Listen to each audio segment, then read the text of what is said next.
Eddie Chavez, Ruben Nava,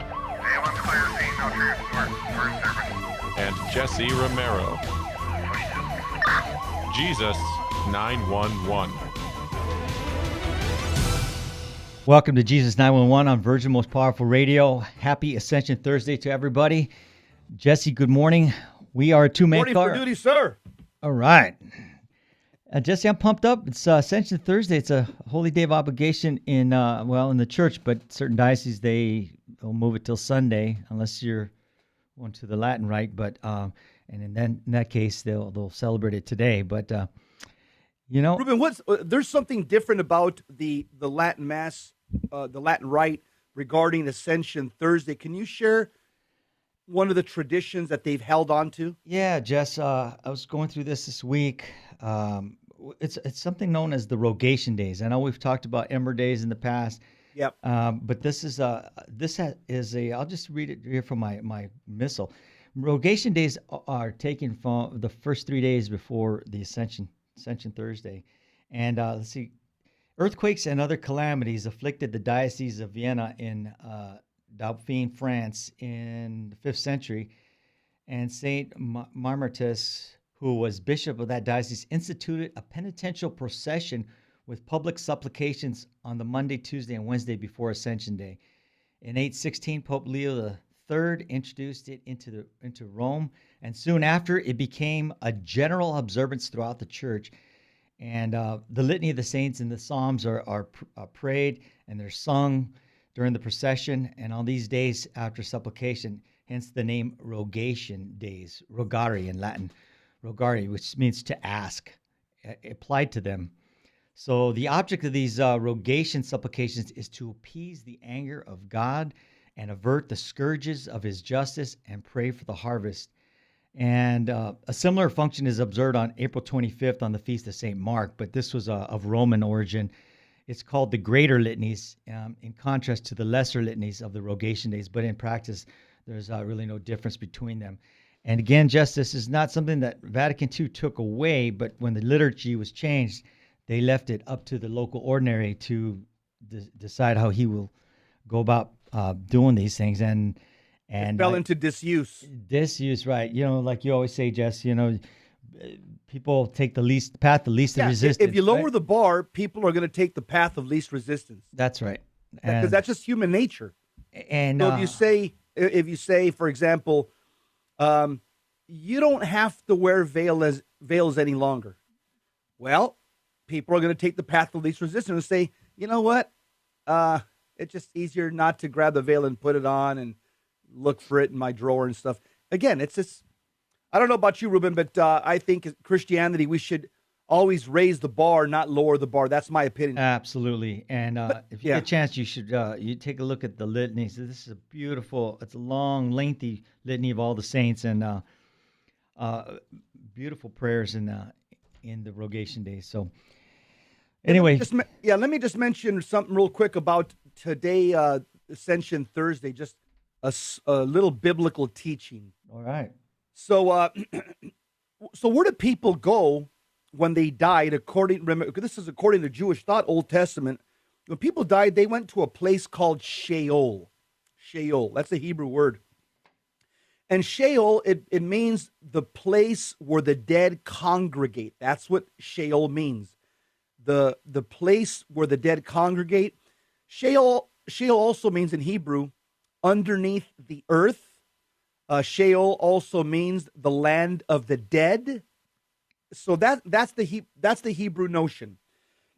Now, so where did Jesus Christ, when he died, his body was laid to rest, where did his spirit go to? Well, the Bible tells us that he went to go preach to the spirits that were in prison. He went to go preach to the spirits that were in prison in the first letter of Peter. But today specifically, Ascension Thursday, what happened today? You can find that in Ephesians chapter 4, verse 8 and 10. It's going to describe basically that when Jesus ascended after 40 days on earth, that he opened the gates of heaven and brought the righteous souls from Sheol to heaven with him. Here's what it says in Ephesians. Quote, When he, that's Jesus, ascended on high, he led a host of captives. What? A host of captives. Some translations say a host of prisoners. From where? Okay, that he's taking them from Sheol to heaven. It says he led a host of captives. He gave gifts to men, in saying he ascended. But what does it mean? But that he had also descended into the lower parts of the earth. The Latin word there is the inferior regions of the earth. That's Sheol. Okay? He who descended is he who also ascended far above all the heavens, that he might fill all things. Close quote. So Jesus Christ, when he descended into Sheol, he came to take the souls that were captive in Sheol, the righteous souls. Because in Sheol, you also had damned souls. Sheol, according to the Jews, it was separated in half. You had Sheol, the place of the righteous dead, Sheol, the place of the unrighteous dead. And there was a chasm, as Jesus says in Luke chapter 16. There was a gulf that separated the saints from the damned in Sheol. Well, Jesus, he went in his spirit, as St. Peter says, to take captive the prisoners that were in Sheol, the place of the righteous. And on Ascension Thursday, he opened the gates of heaven and brought the righteous souls of Sheol to heaven with him. That's what we celebrate today. Good explanation, Jess. Thanks for pointing that out, because that's a misconception when we say the Apostles' Creed. We say he descended into hell, and so a lot of people think, what's he doing in hell? Yeah, the Latin is he descended into the inferior region. That's right. Yeah. All right, good teaching there. Jess, we're going to talk about the story of a hero and a coward. Two Catholics, and they couldn't be contrasted further from each other. I mean, just unbelievable. It's things that have been in the news in the last couple weeks, and we've talked about them. And Ruben, it's funny. Let me just mention something, and that's what we're going to see right now is when a Catholic walks away from his faith, from the fullness of truth, they not only become dumb, they become evil. Yeah, they have because to walk away from Christ and His church is such an act of arrogance and pride that now they're bombarded. Now their concupiscence is raging, their fallen nature is raging, and they step into the evil zone now, as we're going to see in this article. Yeah. Well, by this time, most people have seen the video of the Pennsylvania State Representative Brian Sims. He was bullying an elderly lady, praying a rosary in front of a Planned Parenthood and protesting, the abortion. But few have heard the incredible heroism of Kendrick Castillo, who sacrificed his life to protect his fellow students at STEM school in Highlands Ranch, Colorado. That's not far from Columbine, Jesse, by the way. Both incidents happen around the same time. However, comparing their stories will provide a powerful example of the strength of Catholic faith over the weakness of the modern religion of social justice. That's what we hear all the time coming out of from our leaders, social justice. And from liberal Catholics, Ruben. Yeah. It also illustrates the disparity between the media's treatment of the two cases, which can't be, forgotten. And so who's Kendrick Castillo? Was that senior? He was 3 days away from graduation. He was present when two other students, 16 and 17-year-old students, came to school with intentions of mass murder. And I'll just tell you, those students, they have a dark past, Jess, and I don't know if you looked into them, but one was a bleeding heart liberal trashing our president and promoting Obama and hating on Christians, and he's praising Obama in a lot of his articles. And then the other one was a transgender. They thought it was a little boy, but it was a girl going through a change. So both had mental issues, and so both mental of them, issues and sin issues. Liberal, and so it wasn't our gun-toting, right-wing people that the media would like to have you believe that kill these students. Yeah. So anyway, as these people embarked on the school One of them was subdued by school security, and the other was stopped by Kendrick and some friends, and thus saving many lives. Kendrick, however, was killed during the attack, and immediately he was rightfully acclaimed a hero by other students, his parents, and those of the media that cared to tell his story. Jess? Ruben, this, again, you can't juxtapose these guys any better. I mean, this is a total contrast of Catholics. Now we go to Brian Sims, okay? Brian Sims represents the 182nd District in Pennsylvania House of Reps. Fallen away Catholic. He's openly homosexual and was first elected back in 2012. And he appears to have made a hobby of filming himself as he harasses women who pray in front of abortion centers. That's a real tough guy. And so at the time of Kendrick's sacrifice, this brave senior in high school who was awaiting his graduation, this other coward, Brian Sims, was posting 2 of his films that went viral as he shouted insults at an older lady praying a rosary and offered viewers $100 if they might identify some protesting teenagers so that they might be later harassed. Again, both men were raised Catholic, and both men could not be further opposite ends of the spectrum. We'll continue talking about courage and chivalry, or courage and cowardness, juxtaposing these 2 men. All right. Don't chase that down. We'll be right back.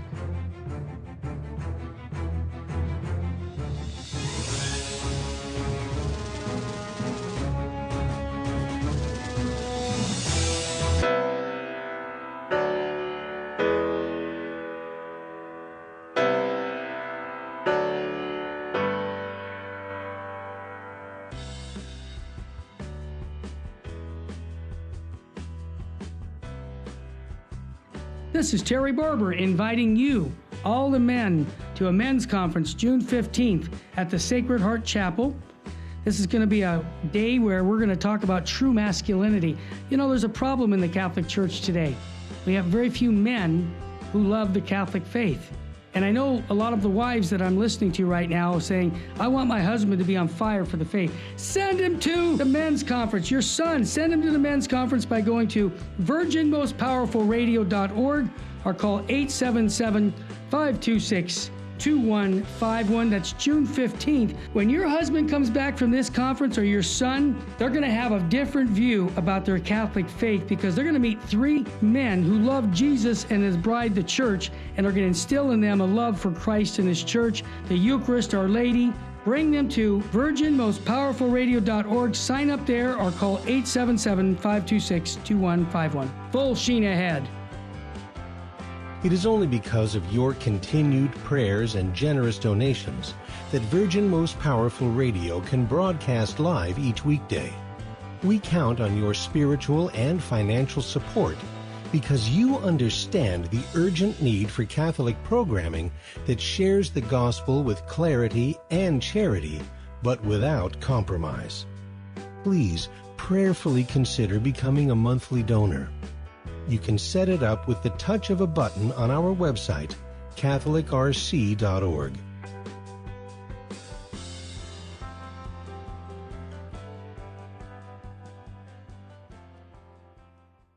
Buying or selling your home or your business property? This is Terry Barber. Real Estate for Life underwrites the Terry and Jesse Show. And they can connect you to one of 900 pro-life real estate agents around the world. And when they receive their referral fee, they will give 80% of it to a pro-life organization. Wow! That's 80%! realestateforlife.org, 877-LIFE-US1.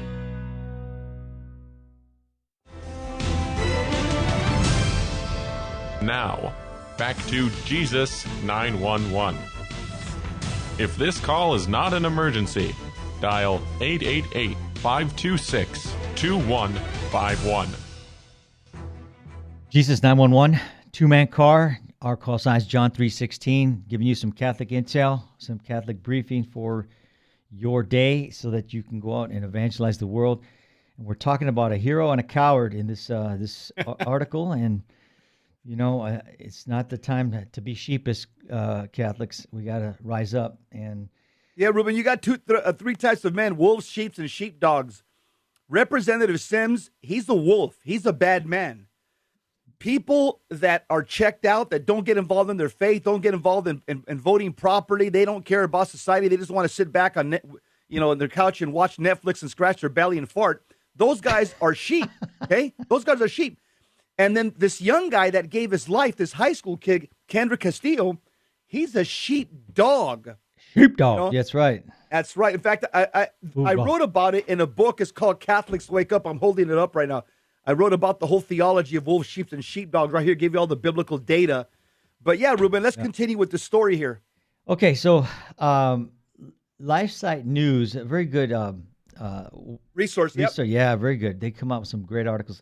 They presented Kendra Castillo as being actively engaged in the charitable work of his father's Knights of Columbus Council. His friend Cece Bedard described his dedication, saying, "He told me he wanted to be a knight because he wanted to help not only people, but also his community."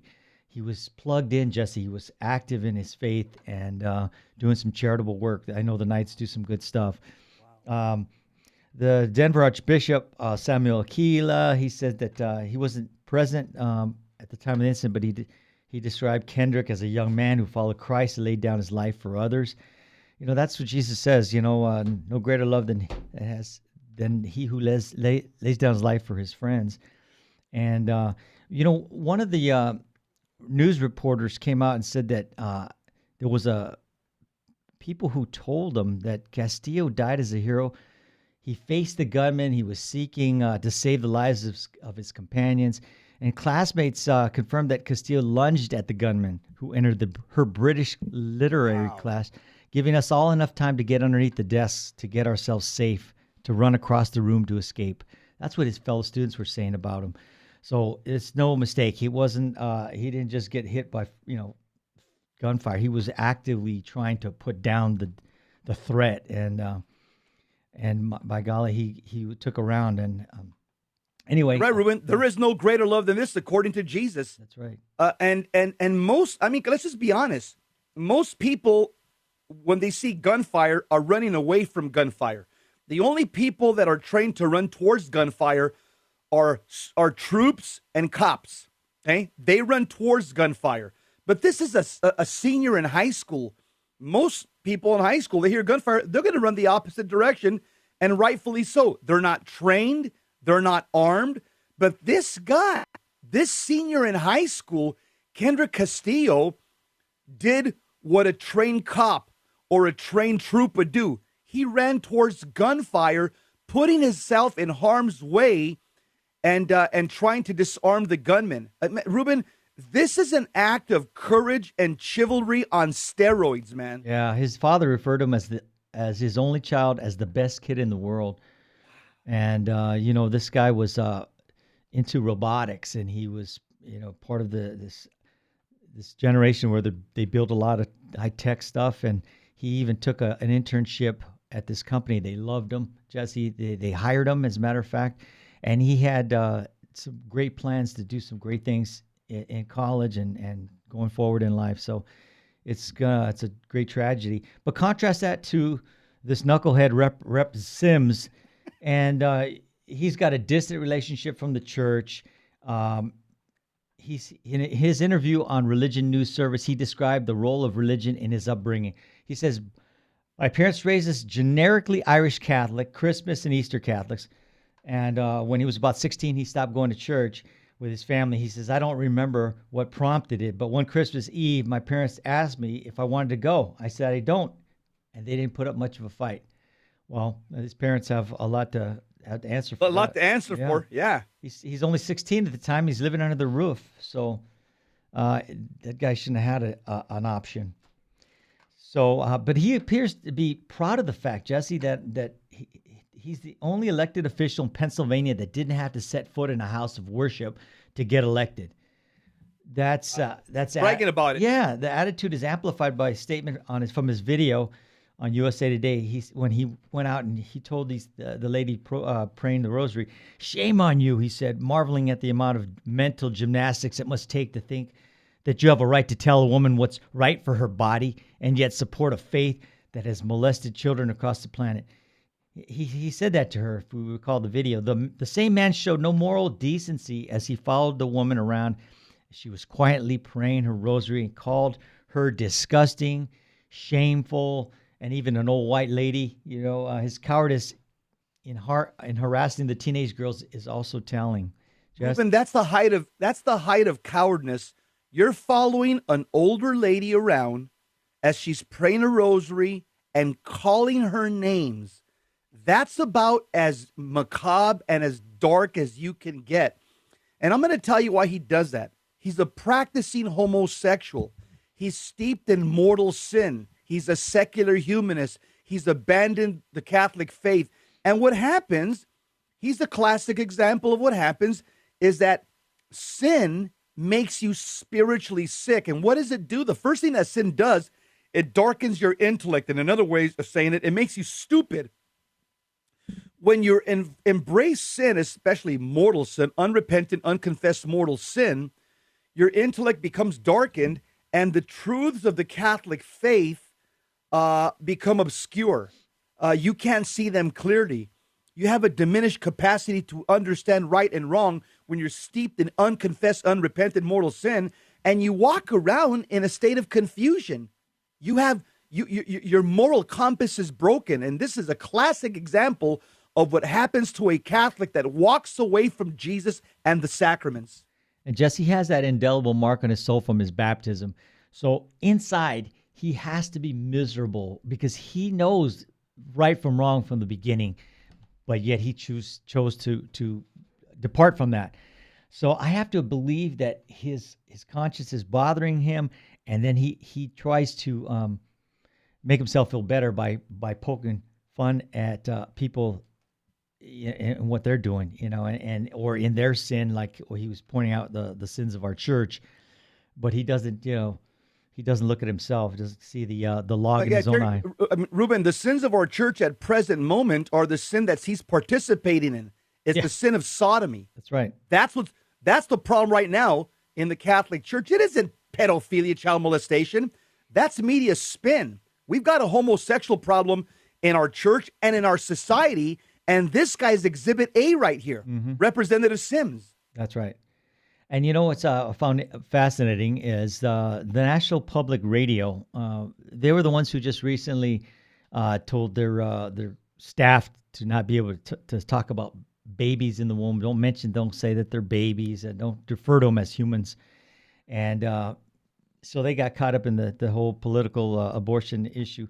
But they said in the wake of Castillo's death, they look themselves as like the self-appointed keepers of social morality. And they went on to say, we don't want students thinking that the right thing to do is to be a hero. We want students thinking that the right thing to do is to follow safety protocols. And this lady, she went on to counsel against seeing young men like Mr. Castillo as heroes. So we don't want to honor their lives, their sacrifice, but we do not want to sensationalize the idea that this is a good thing to do. We're walking a very tricky line. Unbelievable. That's a hardcore left liberal right there, Jesse. Don't want to give credit where credit is due. This guy saved lives. They're quick to point out when somebody is a coward and runs from this, but the fact that this guy ran towards the gunfire and they're not crediting him, it's unfathomable to me. And what's funny? It's also when something bad happens in society and the guy happens to be Catholic, they mention that he's a Catholic. Yeah. But when somebody does something heroic in society and they're Catholic, the media seems to omit the fact that he's Catholic. Like this young kid was raised in a Catholic family and was probably a practicing Catholic himself, from all appearances. And Ruben, going back to Coward Sims, the representative from Pennsylvania. This guy, again, that's what happens when you're steeped in mortal sin. Okay? Even your will becomes weakened. St. Thomas says, in the face of a decision to do something godly or something evil, you generally choose what's wrong because your will has been weakened through so much habituated sin. And this guy Sims, instead of being apologetic when he got caught, he doubled down. he went on social media and he began saying, quote, "Bring it on, Yeah. Bible bullies. You are bigots, sexist, and misogynists, and I see right through your fake morals and your broken values," close quote. I mean, this is what happens when the sin of pride has just completely overrun your ability to reason and to think. Again, sin darkens your intellect. It weakens your will. Sin disorders your passion. Sin increases concupiscence. And ultimately, unrepentant, unconfessed mortal sin will send you to hell. And I hope this guy repents before he has his exit interview with Jesus. Yeah. And then on another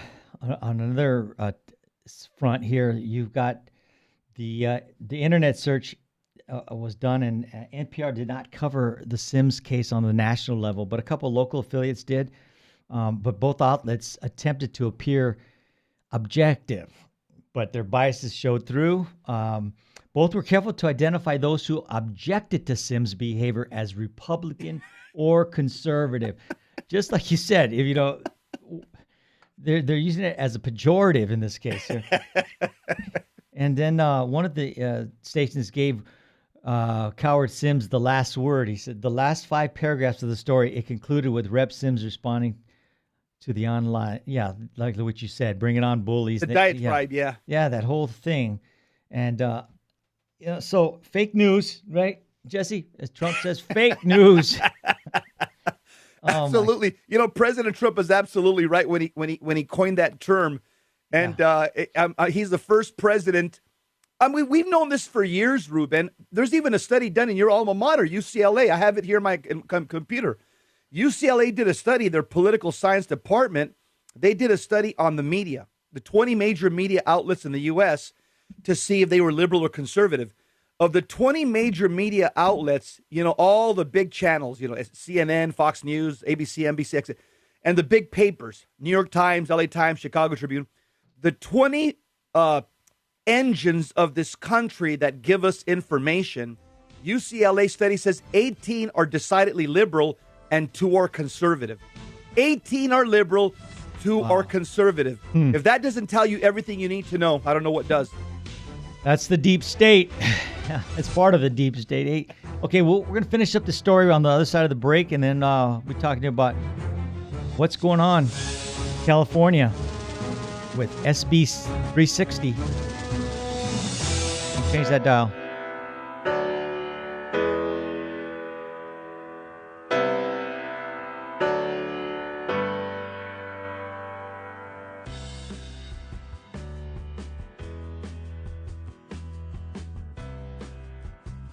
This is Terry Barber inviting you, all the men, to a men's conference June 15th at the Sacred Heart Chapel. This is going to be a day where we're going to talk about true masculinity. There's a problem in the Catholic Church today. We have very few men who love the Catholic faith.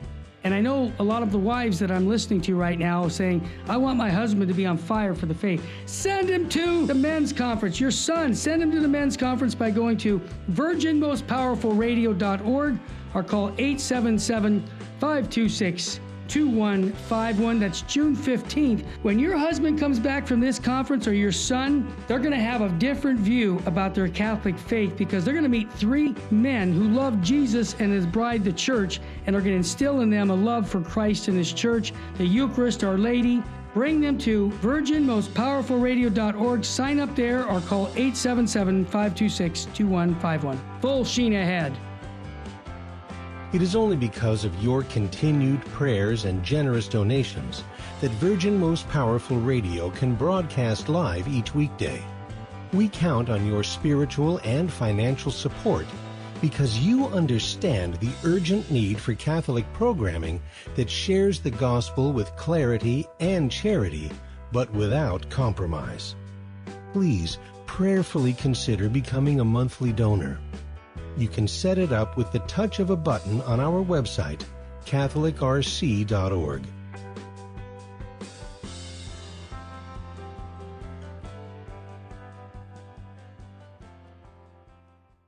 Buying or selling your home or your business property? This is Terry Barber. Real Estate for Life underwrites The Terry and Jesse Show. and they can connect you to one of 900 pro-life real estate agents around the world. And when they receive their referral fee, they will give 80% of it to a pro-life organization. Wow, that's 80%.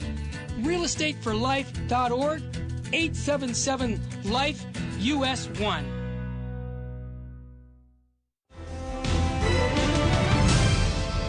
Now, back to Jesus 911. If this call is not an emergency, dial 888-526-2151. Jesus 911, two-man car, iron sharpens iron, and one man sharpens another.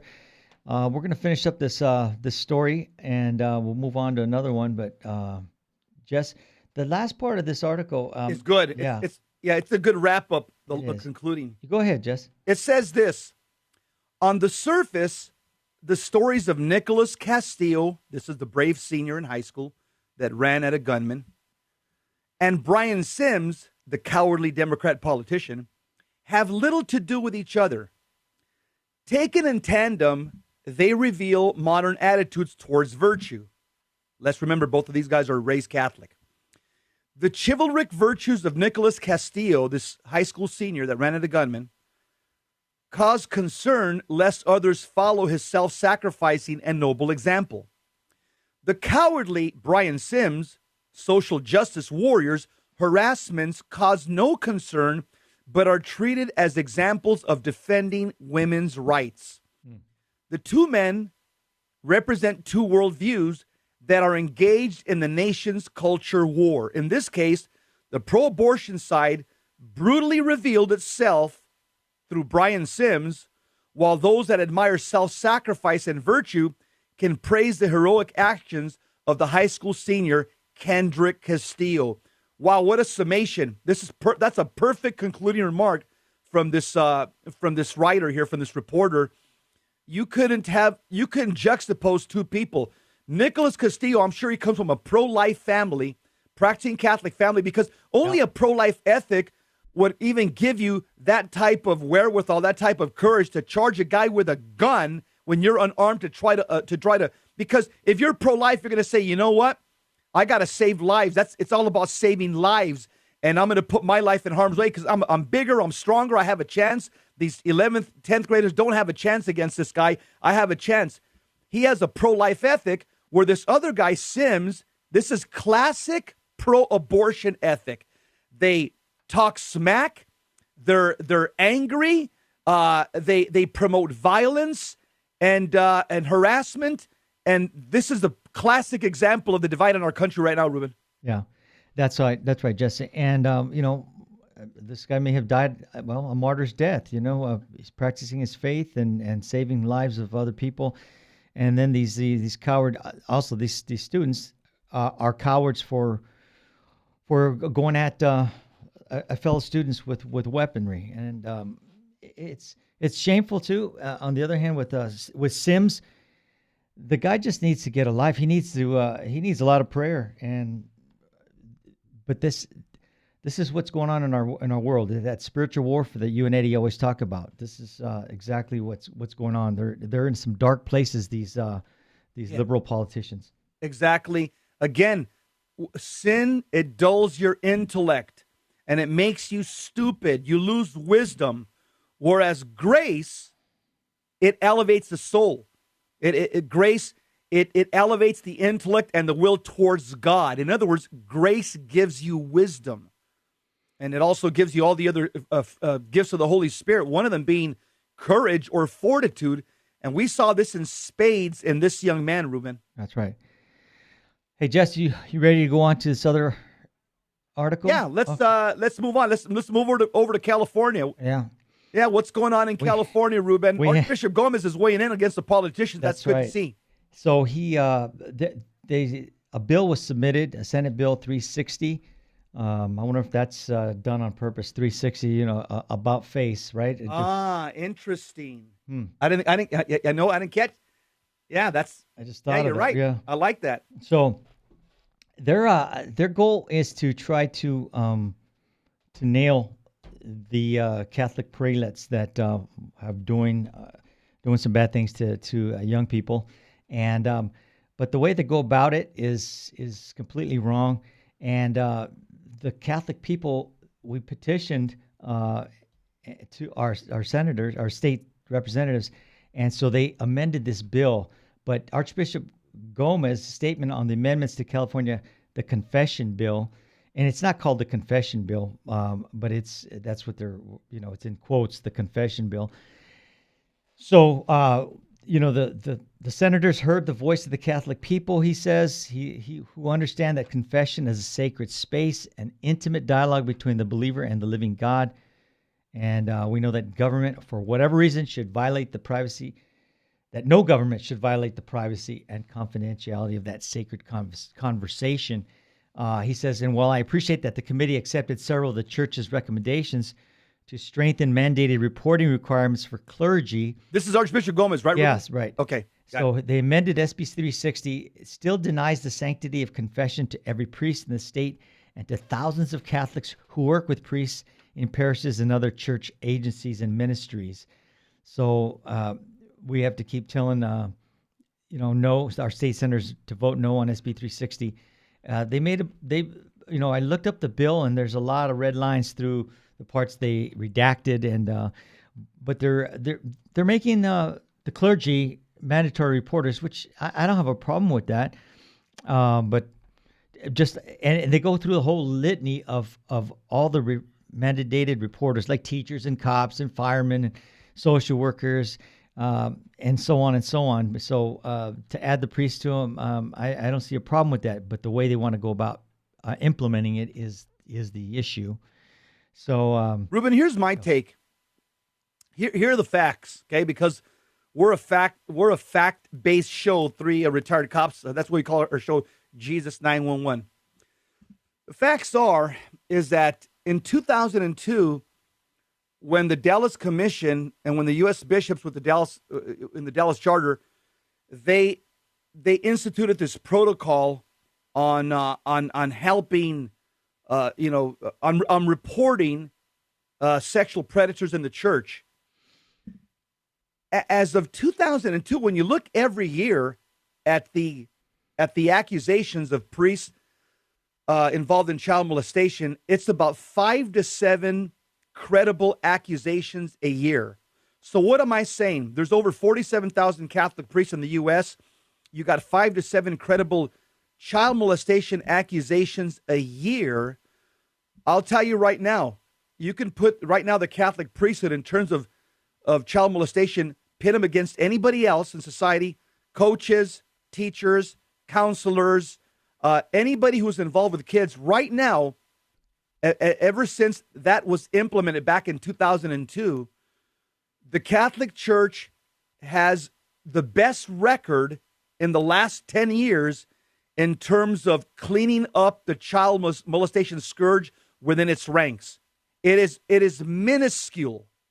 The problem the church is fighting right now is homosexual predation within the church, not child molestation. We have a homosexual problem in the church, and that's something that nobody wants to talk about. Even AB 360, they're talking about reporting, having priests report the sins of prelates for minors, for children. But nobody's talking about the big pink elephant in the living room, which is we have a homosexual predation problem within the clergy of post-pubescent minors. That's right. Hey, Jess, there's a Dominican priest who's a canon lawyer, Father Pius Pietrek. He cooperated on an article that was written and published just a few days, actually in April. It says California bill targets Catholic priests, but rights of all religions are at risk. And he has some very good points. And he talks about how the Bill of Rights is supposed to protect people from having to choose between the most sacrosanct part of their religious beliefs and imprisonment. So, and it's we talked about the SB 360, but it says that Priests must choose to either maintain the confidentiality of the sacrament and face possible imprisonment, or to betray that confidentiality and violate his deepest conscience and the laws of God and the Roman Catholic Church. No priest I know would choose the latter. No priest I know either. But anyway, he says that in 1813, the New York Court of General Sessions commented on the Catholic sacrament of confession. This is in 1813, and the government's proper role in respecting the secrecy of the confessional as a part of its constitutional duty to protect religious freedom. It said to decide that the minister shall promulgate what he receives in confession is to declare that there shall be no penance, and that this important branch of the Roman Catholic religion would be thus annihilated. So to decide that the minister shall promulgate this, it would annihilate the Catholic religion here. Well, that's a perfect assessment, and it doesn't surprise me, Ruben, because this is one of the most powerful sacraments that we have of the seven, and it doesn't surprise me that the devil would use the political system to try to do damage to one of the most effective and most powerful sacraments we have in the church. How powerful is the sacrament of confession? Well, let me quote you the oldest exorcist in the United States, Monsignor John Esseff. He's an exorcist for the Diocese of Scranton. He's been an exorcist for over 50 years. He says this, quote, "The devil hates the sacrament of confession. One confession is worth 100 exorcisms," close quote. So it doesn't surprise me, Ruben, that you have right now the liberal cabal Democrat establishment in California trying to rein in on one of the most powerful sacraments against Satan for the last 2,000 years. Yeah. And here's another point that I'll make also. A good Catholic priest is going to tell the penitent that part of his penance is to turn himself over to the police and pay his debt of justice to society, because that's part of what's called restitution. Part of penance is restitution. And the Catholic Church is very big on what's called justice. I'm not talking about social justice. I'm talking about St. Thomas's virtue of justice, which means to give everybody what's due to them. To God, we give justice, adoration. To your wife, you give justice. You give her fidelity. To your parents, you give justice. You give them honor. This is one of the highest virtues in the Catholic Church, and a good priest is going to tell the penitent, you owe society a debt of justice, turn yourself in. Now do the right thing. All right, we'll be right back. Don't change that dial.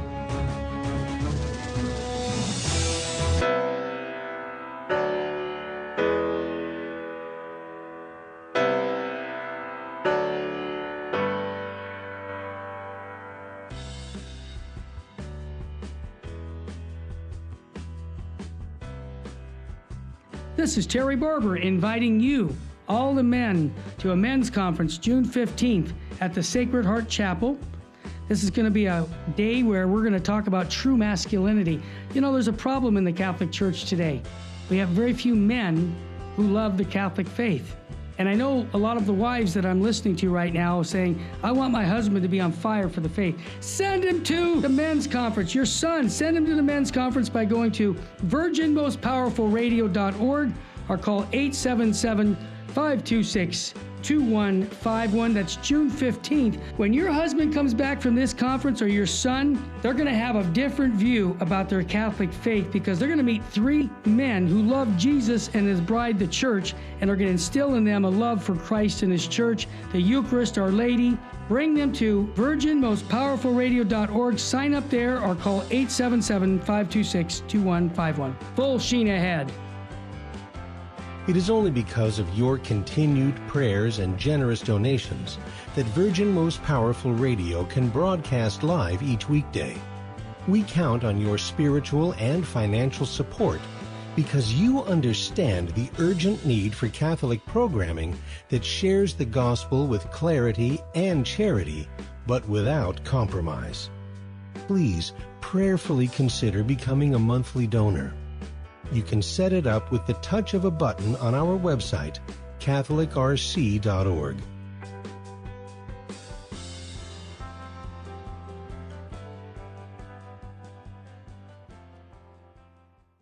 Buying or selling your home or your business property? This is Terry Barber. Real Estate for Life underwrites the Terry and Jesse Show, and they can connect you to one of 900 pro-life real estate agents around the world. And when they receive their referral fee, they will give 80% of it to a pro-life organization.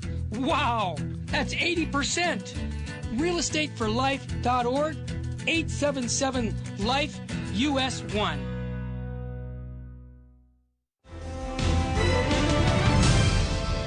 Now, back to Jesus 911.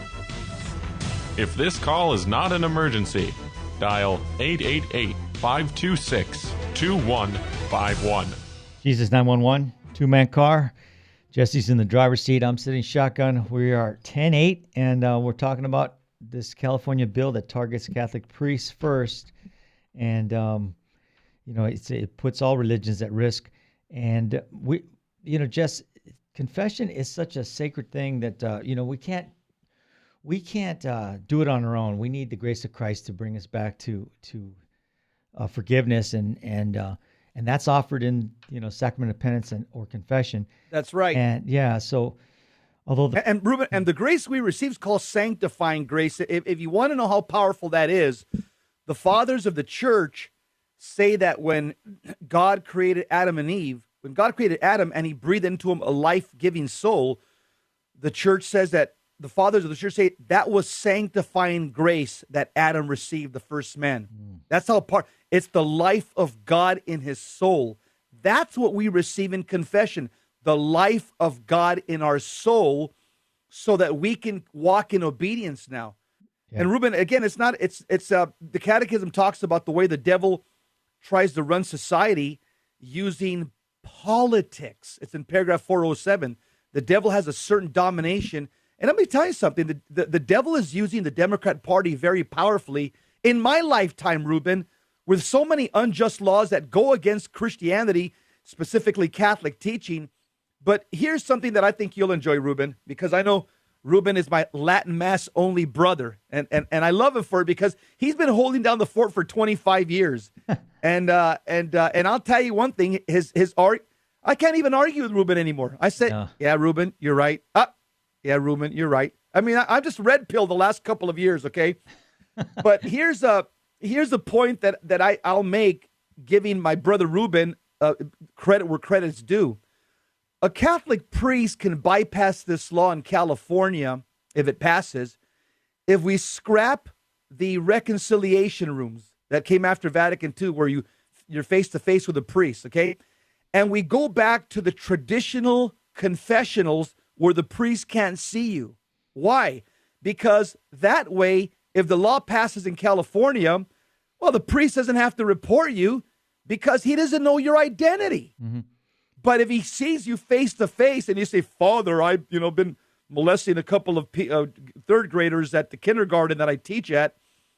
Well, if this law passes, this priest is going to be between a rock and a hard place because he knows who you are. If you go back to those old school confessionals where the priest doesn't know your identity, well, how can he report somebody who he doesn't know? And not only that, just a lot of guys tell me, Jess, I don't go to confession because I'm involved in a lot of sexual sin, and I don't want to look at the priest face to face. I don't want to tell a guy who's my age, Father, I've been playing with myself every night watching. I'm embarrassed, Jess. But a lot of guys tell me, but when I find a Catholic church that has those old school confessionals, I'm more prone to go to confession because he doesn't know who I am. So I'm just giving some kudos to the pre-Vatican II confessionals, Ruben. Yeah, that's great. Hey, Jess, the U.S. Supreme Court said in 1980 that the priest penitent privilege recognizes the human need to disclose to a spiritual counselor in total and absolute confidence what are believed to be flawed acts or thoughts, and to receive priestly consolation and guidance in return. Close quote. The Catholic Church holds that the information received by the priest in confession does not belong to him. It belongs to God alone. So for that reason, a priest is absolutely meaning there are no exceptions forbidden from revealing the sins of a penitent. In fact, a priest who would dare to do such a thing commits a grave mortal sin and is subject to excommunication, by the Roman Catholic Church, which only the Pope may lift. And so there's a seal around the confession that may never be broken by any human authority. And have you been to those confessions where maybe the walls aren't so thick and you could hear them talking? I'm like, I'm sitting on the other side waiting for my horrible. turn. I hate that. I try to cover my ears, Ruben. I don't want to hear anybody. No, we're not. Yeah, you commit a sin if you start listening to the confession of somebody else. And I'm like, I start praying louder so that I can't hear that. Unbelievable. No, I hear what you're saying, Ruben. And I'll tell you, this is something that's very disturbing. I don't see the Democrats. Let's just say, Ruben, if the Muslims had some similar practice, do you think the Democrats would legislate some type of law intruding into Islamic religious practices? That's my question. No, that's easy to answer. No way. That's an easy one, right? Yeah. And I'll tell you, as Catholics, the sacrament of confession is here's a story to show you how powerful it is. Even evil people recognize how powerful it is. Okay. Al Capone was a fallen away Catholic, but he was born and raised Catholic.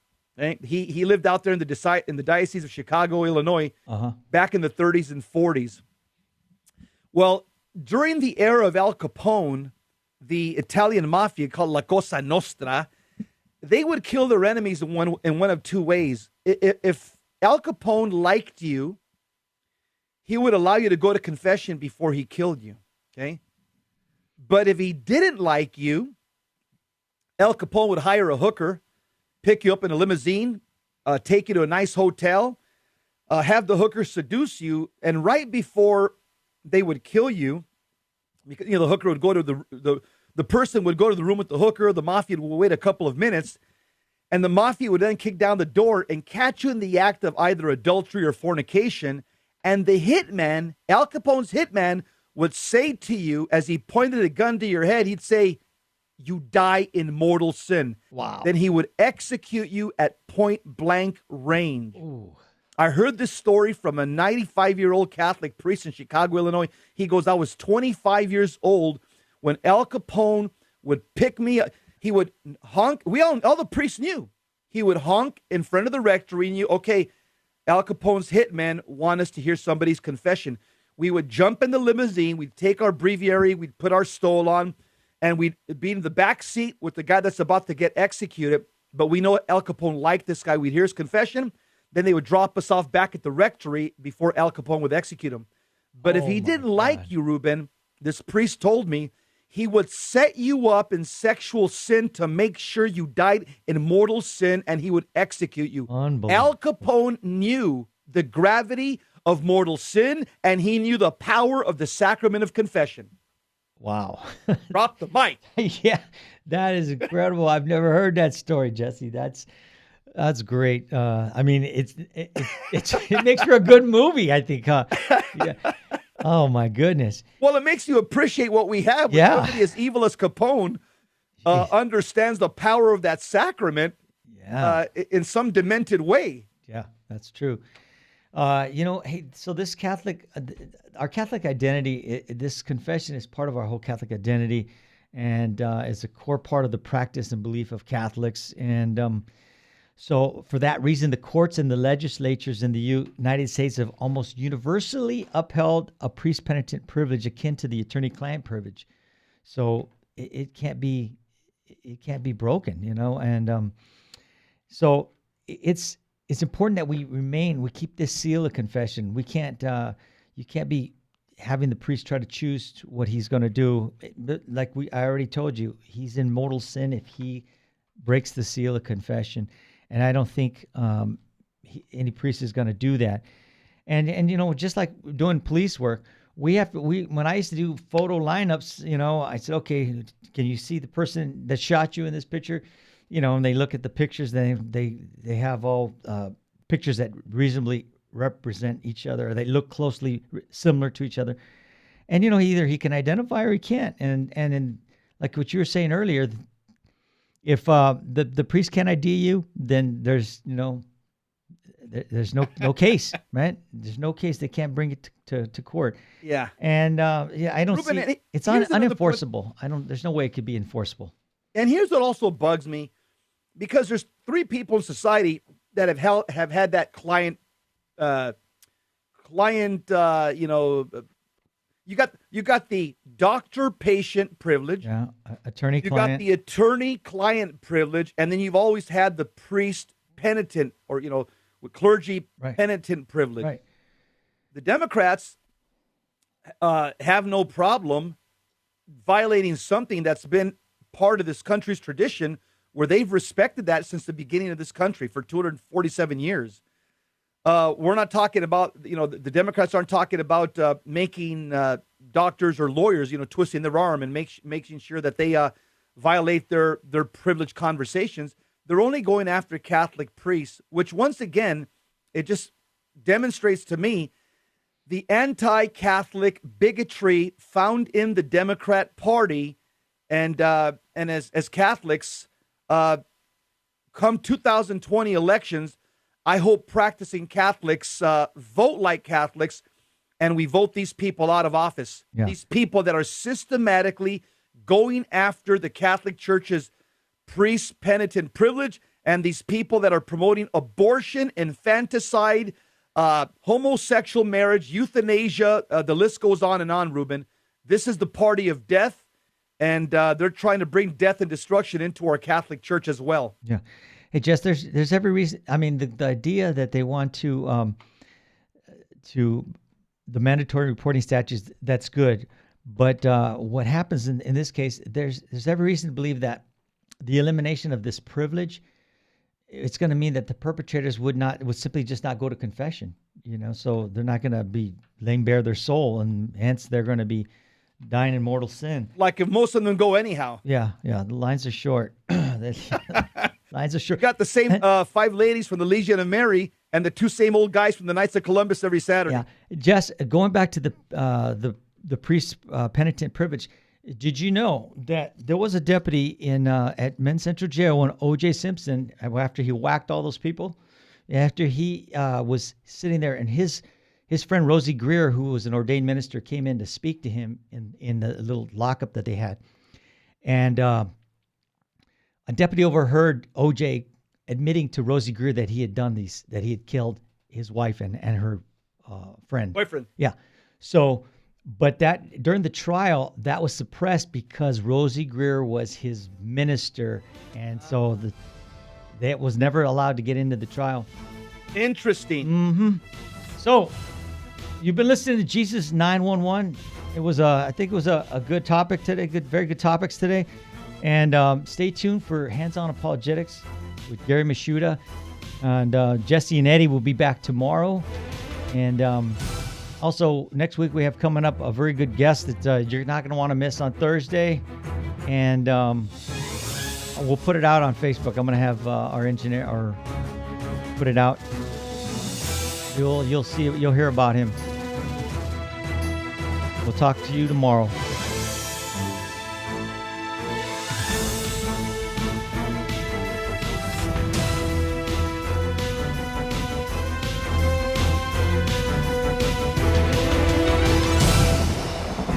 St. Faustina's Prayer for Priests.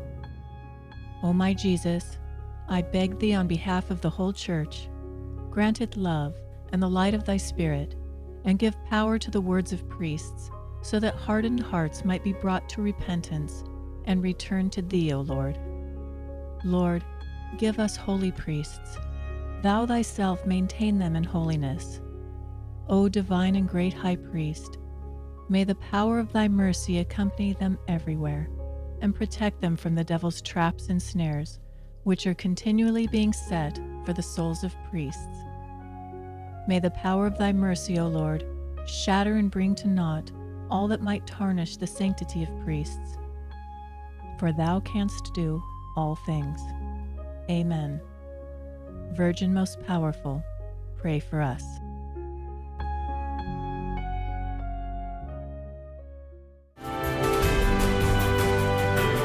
Virgin Most Powerful Radio, sharing the gospel with clarity and charity.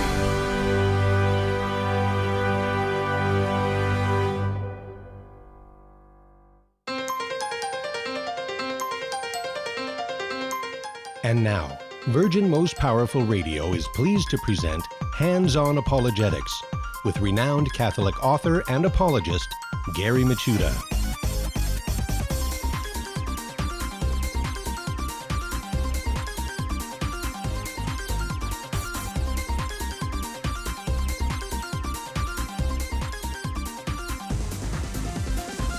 Welcome, everybody. Hands-On Apologetics. You have entered into Virgin Most Powerful's Apologetic Dojo. Gary Michuta, and welcome. It's great to be with you to talk about how to explain, defend the faith, and charity and clarity, and give us more reasons to know and love Jesus. And my favorite time of the day, I hope it's your favorite as well. And coming on the show, well, first I should say, I hope everybody has a happy and blessed Ascension Thursday. In fact, we'll probably talk a little bit about Ascension Thursday if we have some time.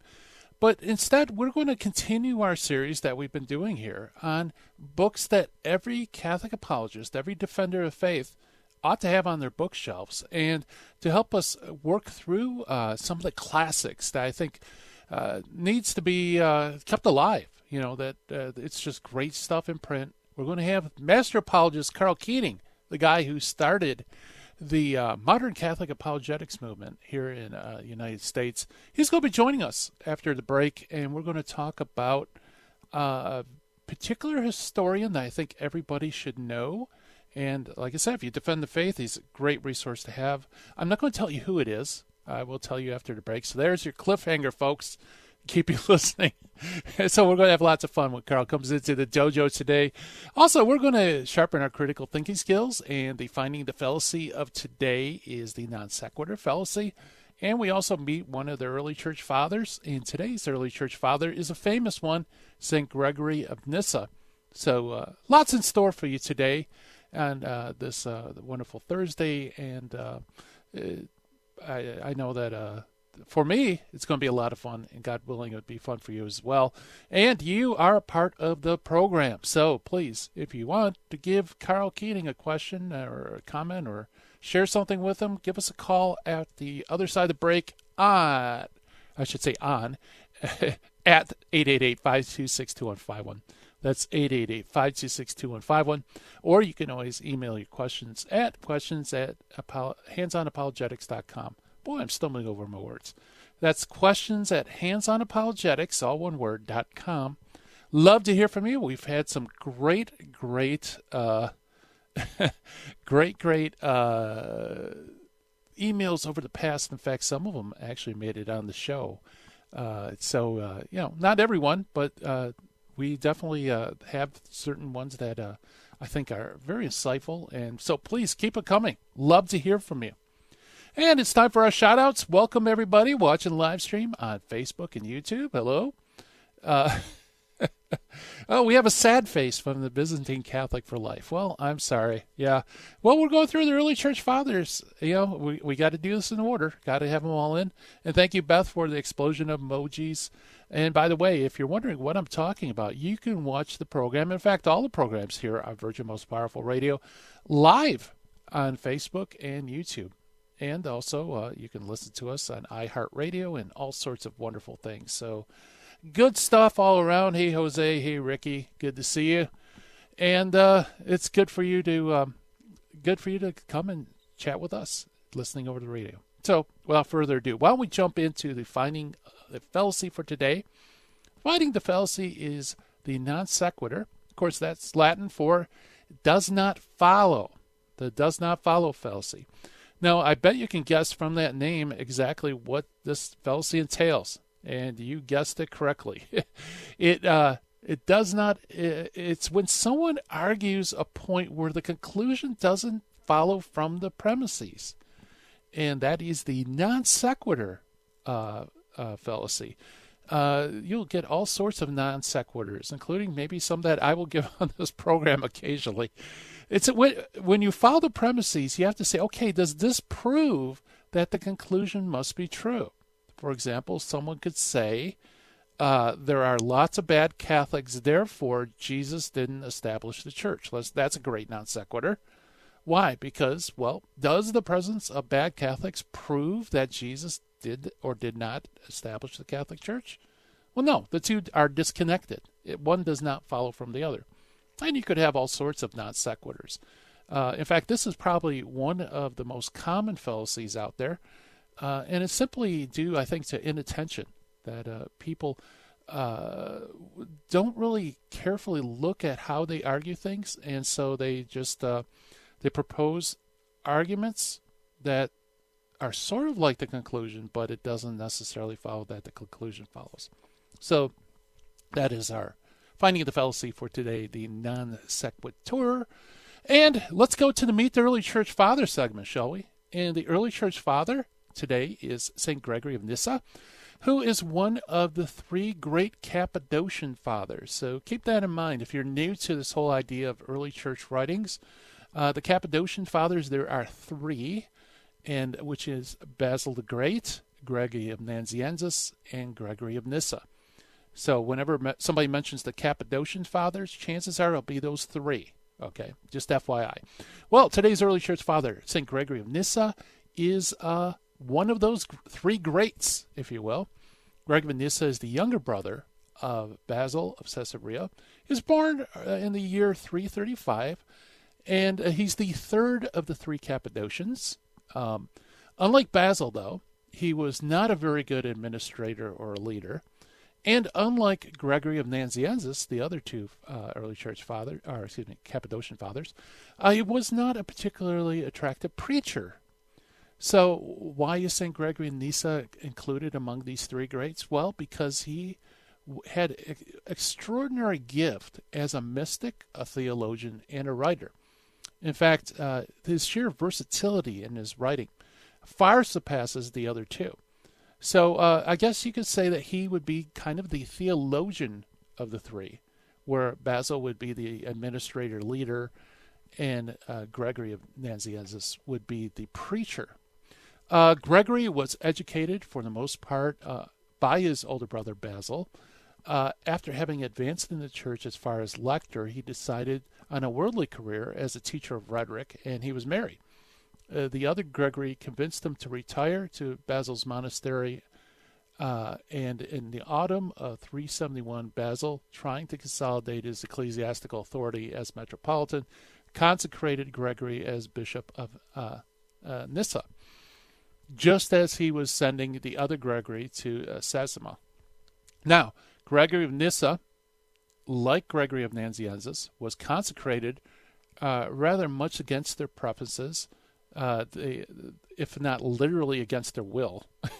Gregory of Nyssa, however, at least agreed to take possession of his see, but other than that, he was disappointed his brother, not just as much as the other Gregory.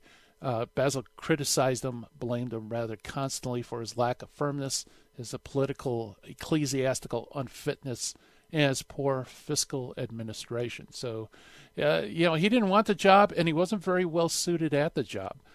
Gregory had furthermore to contend with a considerable opposition of the Arians, who had falsely accused them of misappropriating funds, and in the Synod of Nyssa in 376 deposed them in absentia. But when the Emperor Valens died 2 years later, Gregory was able to return to Nyssa, and in 379, the Synod of Antioch made him visitator in the Pontius, and while he was on mission in 380, he was elected bishop of Sebastia. In 381, at Constantinople, he was an outspoken defendant of Gregory of Nazianzus, and we find him again in Constantinople to preach at the funeral of Princess Puchula in 385, and shortly afterwards he did the same for his mother. He was present at the synod convened in Constantinople in 394, and basically from that point on, he kind of falls off the pages of history. So I think Jurgen's description of Gregory Nazianzus, Gregory of Nyssa, is quite apt. He was a very good theologian, a mystic, very good writer, but he wasn't a good preacher, nor was he good at administration, like his the other two Cappadocian fathers. So that's our Meet the Early Church Father for today, St. Gregory of Nyssa, and who lived from AD 335 to 394. So good stuff, folks. You know, it's important in apologetics that we have a good grasp of the early church, and especially those who are known as the early church fathers who have left us writings in the earliest centuries of the church. Why? Well, because they witnessed to the faith at its earliest stages, if you will. So I know that's kind of a tripping point for many non-Catholics, because when they look at the early church fathers, they say, well, these people don't have any authority. I mean, they're not important. They have just as much to our opinions as my pastor. Well, in fact, the early church fathers, we're not citing them because of their particular authority. Really what we're doing is we're citing them because they are witnesses to the pristine Catholic faith at the very beginning. And so all the early church fathers, from the apostolic fathers all the way through the Cappadocians, all the way to the last one, St. John Damascene, all of which give us a picture of the faith of the first centuries of the church. So there you have it. So we're done with our exercises for today. And like I said, coming up on the other side of break, we might talk a little bit about Ascension Thursday, and also have Master Apologist Karl Keating, the founder and one-time director of Catholic Answers, will be coming into the dojo and talk about a particular historian whose books every Catholic apologist ought to have on their bookshelf. Stay tuned, everybody. We'll be right back.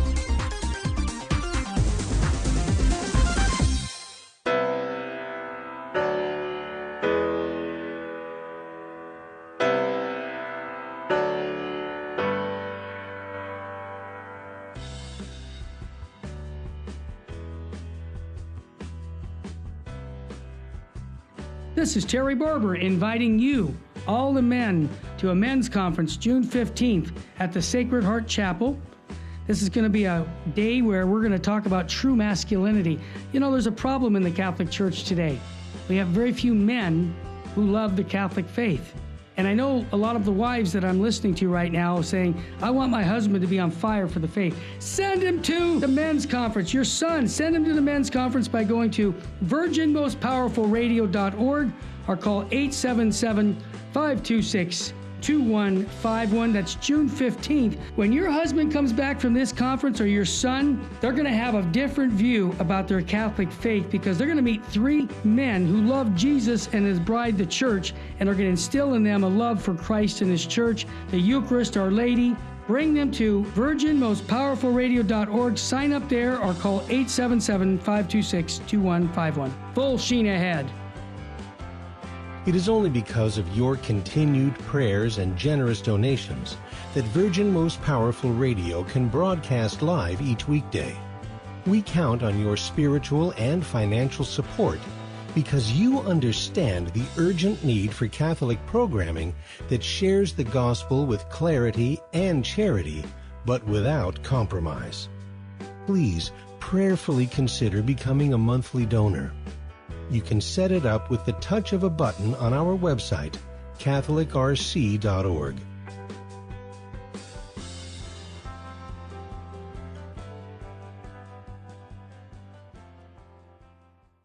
Buying or selling your home or your business property? This is Terry Barber. Real Estate for Life underwrites the Terry and Jesse Show.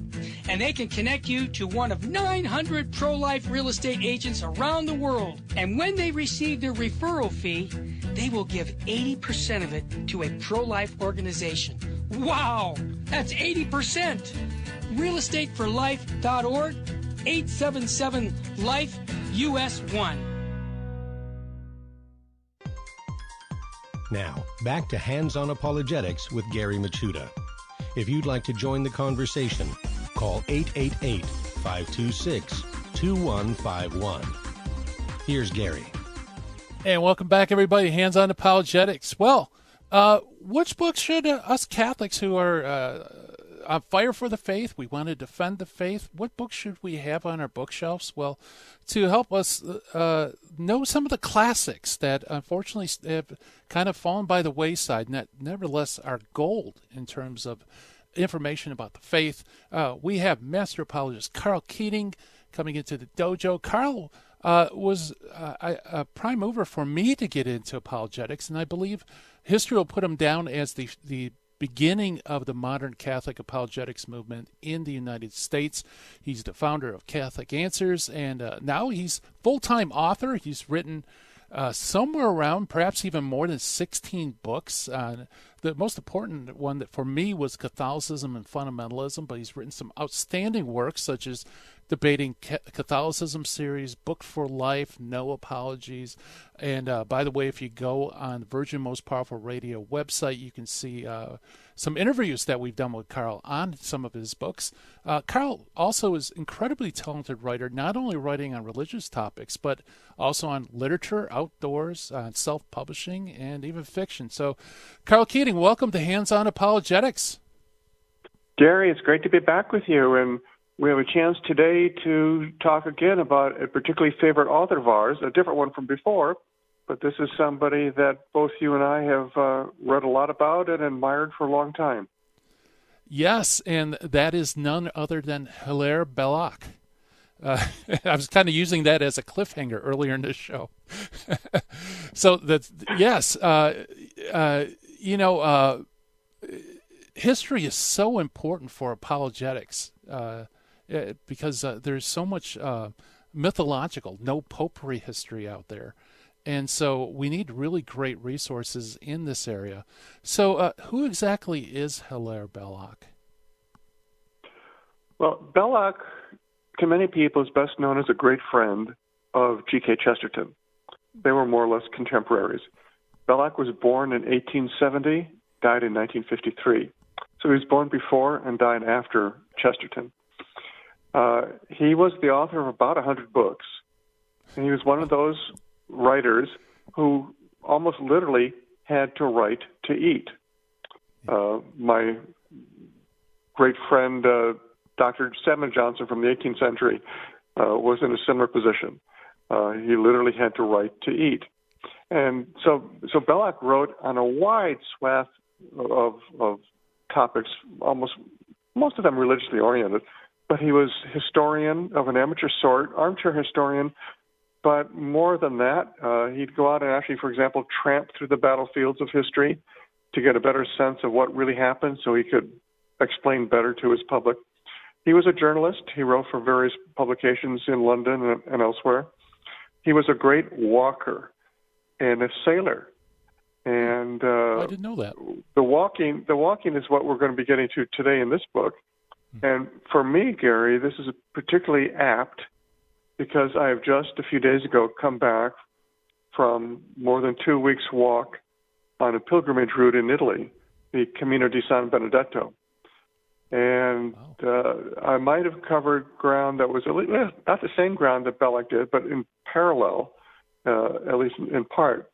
So I'm very much looking forward to our talking about his most famous book, his earliest book, the one that brought him the most money, and that in many ways shaped his notoriety, and that's The Path to Rome. Right. Yeah, very good. Do you know how he got into writing? Like you said, he's pretty famous for saying, he writes to eat. But did he write articles or something and then eventually make it into books? Or did he just jump into writing? I'm not recollecting now. I have in front of me A.N. Wilson's 1984 biography of Belloc, which is sort of the standard work. I haven't looked at it for quite some time, so I'm not remembering exactly when Belloc began to write. He wrote privately as an adolescent early on, but for publication, I'm not exactly sure, but it must have been, of course, before The Path to Rome came out. That was about a walk he took in 1901. The book came out in 1902. Mm-hmm. And it was very popular. It still remains popular, still in print. But what he wrote before that, of more ephemeral stuff, I don't now have a recollection. Okay. Yeah, I was just curious because, Path of Rome definitely it stands at the top of his list of writings. So tell us a little bit about this book. Well, Belloc, although he was an Englishman, he served in the French army. And he was posted chiefly in a small town in the northeast segment of France called Toul, Toul. It's almost directly south of Luxembourg and directly west of Strasbourg. Okay. So Belloc's intention in this book was to walk from Toul through Switzerland all the way through the upper half of Italy to Rome, and to do it in a month. And he made 2 vows as part of his walk, which was in some way a penitential walk, I suppose you could say. He vowed to take no wheeled conveyance, and he vowed to hear Mass every day. And he was pretty much able to accomplish that, not completely, but close. He did make it to Rome, and he wrote this book, which is, it's hard to explain really what it is. But let me give A.N. Wilson's explanation. He says, if there's one prose work by which Belloc is remembered, it is The Path to Rome. It was undertaken in defiance of common sense. It's a work of pure self-indulgence and caprice. Rambling, elegant, mannered, and chatty, it was by far the most successful book in financial terms that he ever wrote. Its scheme is very bold. It tells the story of a journey on foot in less than a month. And this is, by the way, over about 750 miles in a month. So that's 25 miles a day. From Toul, where he did military service, along the Moselle River, over the Alps, down through Tuscany to the Holy City itself. But it's not a travel book. And Wilson goes on to explain that Belloc writes about places that hit his fancies. So, for example, he devotes 10 pages in the book to a very small town of Flavigny in France. And it's Roman remains, it's agriculture, and so on. But he rushes through Tuscany and has almost nothing to say about those many towns and places there that Americans might be familiar with from travel shows or actually their own visits. Right. But that's Belloc's way. It's sort of scattershot, but it's a delightful scattershot. So The Path to Rome, Wilson says, is very far from being an autobiography. And after all, Belloc was of the opinion, he said, no gentleman writes about his private life. And so it's not really about an autobiography, but it is a self-portrait. And it's a celebration of the kind of guy that Belloc was. It's a picture of him on the march, sometimes literally. And it's a book that made his reputation.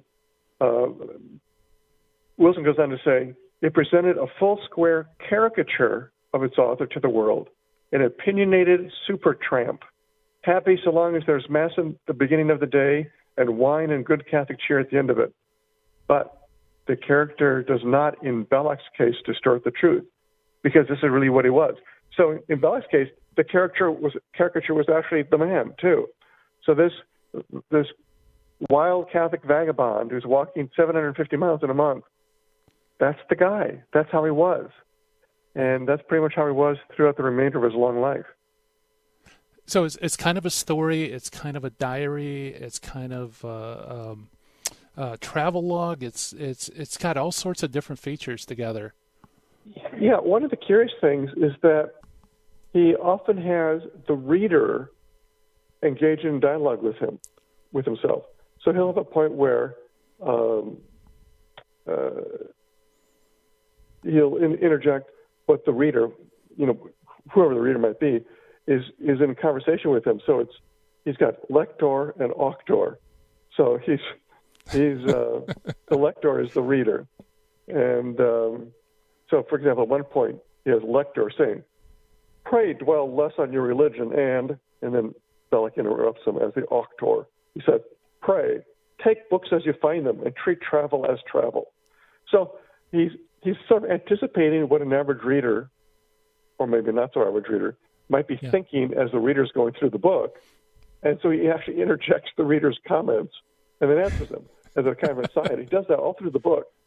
And at other points, he's got he draws maps and illustrations of where he's going. At one point, which having come just back from a long pilgrimage hike myself through very stormy weather, and where I found myself wondering, why did I bring myself out here? Belloc at one of the pages draws a little line, sort of, what do you call it? Maybe an altitude representation, elevation representation of going from point A to point B. And he says, it feels like this. And it's so, far up, then down, then a little straight line, then up and down to represent the hills. He says, in actuality, it's like this, and it's almost completely flat, But when you're in bad weather and on a rocky, muddy trail, and you're cold and you're wet, and you have to go up a rise of only 100 feet, it seems like it goes up forever. Yeah. And so he sort of takes joy in representing those kinds of things in his book. So he's got dozens of illustrations of where he is. Sometimes they're line drawings of buildings or ruins or whatever. He also has lots of maps, sort of topographic style maps that will show elevations and drop-offs and so on. And he might draw a picture of an interesting rock or a bit of a valley or a house or what have you. And it all goes along with his story. And it's just the edition I have is well over 400 pages long. And it concludes actually with a song he wrote. It gives the sheet music, So it's a delightful book. And he's often quoting conversations he has with people, and he'll take an aside and go into British history or French history or Italian history, and he'll give a little something. So it's not at all in any way a normal travel book. If you were to take the path to Rome, you probably could not, from it, reproduce his actual path because he skips big parts. Suddenly he's 50 miles ahead, and you're not sure how he got there. So it's not that kind of book. It's not, on my book on the Camino di San Benedetto these last few weeks, I had to find guidebooks. So I knew, go this way, turn there, take this shortcut, whatever. And so that was very straightforward. He had nothing like that, and he didn't write anything like that. There are enough times when he says, for example, I hear the music. I want to talk to you about your experience, how it ties in. We're talking with Master Apologist Karl Keating about Hilaire Belloc. Stay tuned, everybody.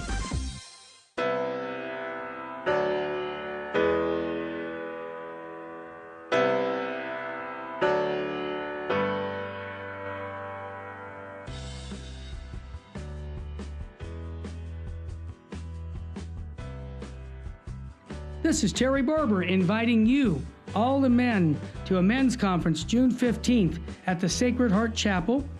This is going to be a day where we're going to talk about true masculinity. There's a problem in the Catholic Church today. We have very few men who love the Catholic faith. And I know a lot of the wives that I'm listening to right now saying, I want my husband to be on fire for the faith. Send him to the men's conference. Your son, send him to the men's conference by going to virginmostpowerfulradio.org or call 877-526-2151. That's June 15th. When your husband comes back from this conference or your son, they're going to have a different view about their Catholic faith because they're going to meet three men who love Jesus and his bride, the church, and are going to instill in them a love for Christ and his church, the Eucharist, Our Lady. Bring them to virginmostpowerfulradio.org. Sign up there or call 877-526-2151. Full sheen ahead. It is only because of your continued prayers and generous donations that Virgin Most Powerful Radio can broadcast live each weekday. We count on your spiritual and financial support because you understand the urgent need for Catholic programming that shares the gospel with clarity and charity, but without compromise. Please prayerfully consider becoming a monthly donor. You can set it up with the touch of a button on our website, catholicrc.org.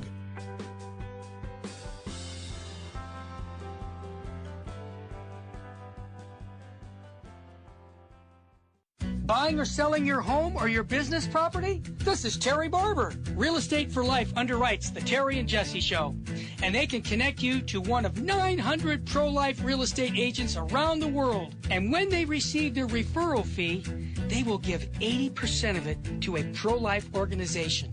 Wow, that's 80%. realestateforlife.org, 877-LIFE-US1. This is Jesse Romero.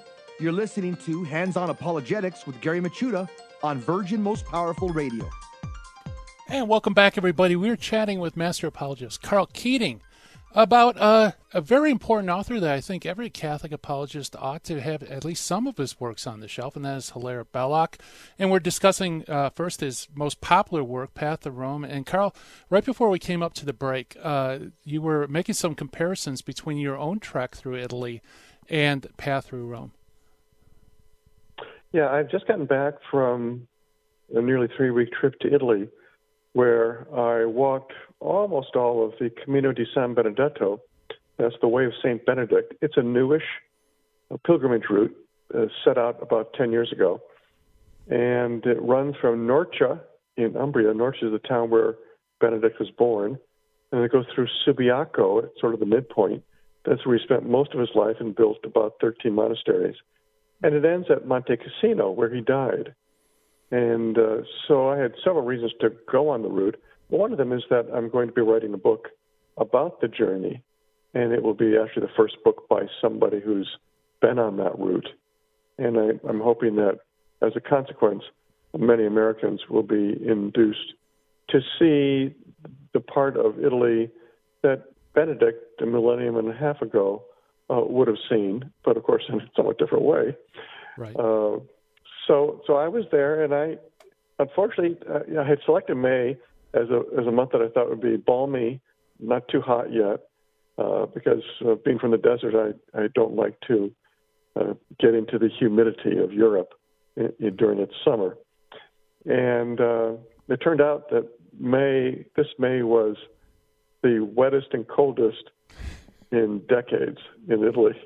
Yeah. So I was walking through monsoon rains and up and down trails that were muddy and wow. Over and around horse droppings and cow pies that had become cow meringue pies.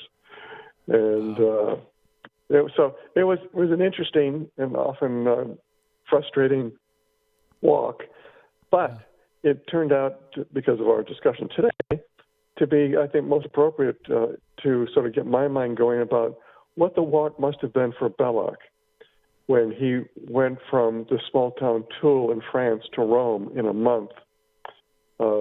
There's one point in there where in the book he's talking about one of his objects, which is to get to Mass every day, and the comment that he makes. Let me see if I can find it here.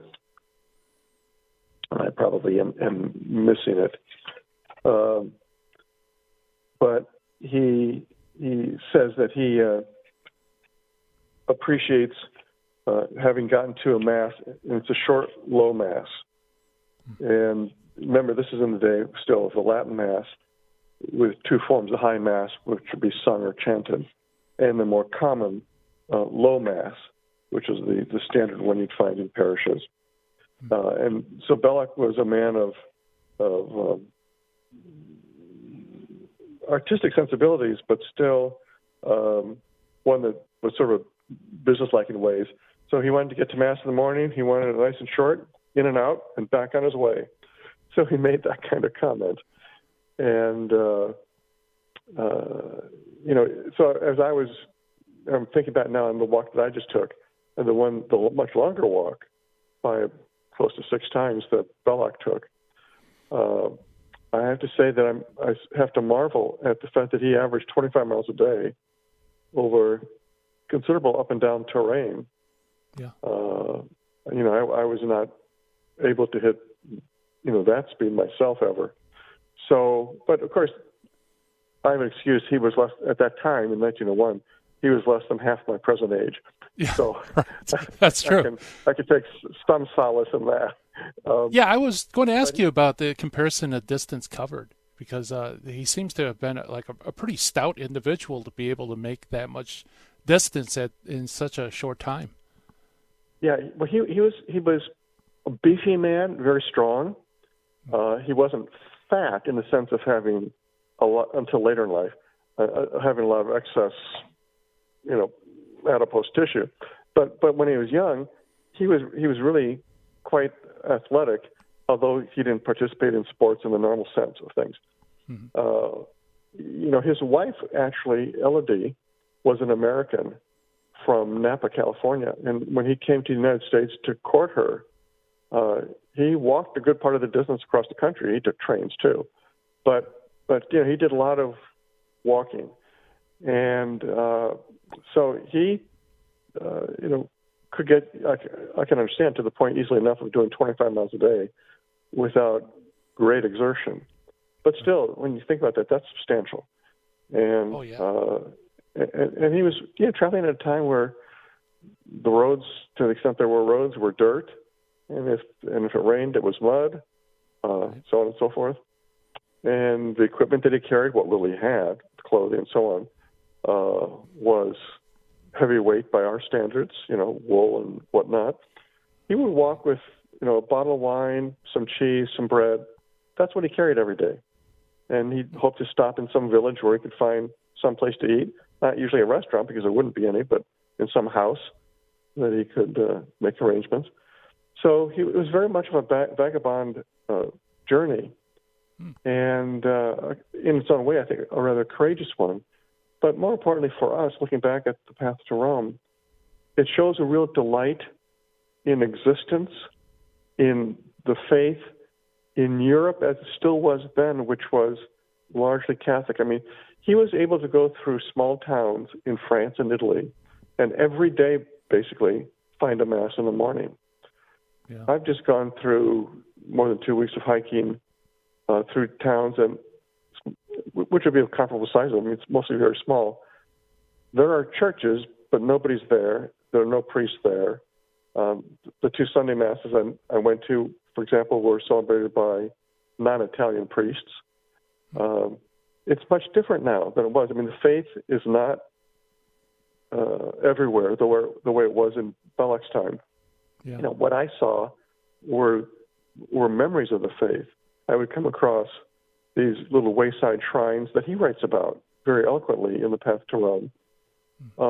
But when he writes about them, there's still a lively local, lively local exemplars of the faith in the population. And now that's not the case. I talked with somebody who helped to set up the community San Benedetto, and he told me that about 80% of the people who hike it are not religious at all. They don't go for religious purposes. So in Belloc's time, of course, there wasn't the popularity of doing pilgrimages the way there is now. For example, the Camino de Santiago in Spain. But those who did them, like Belloc, it was chiefly for religious purposes.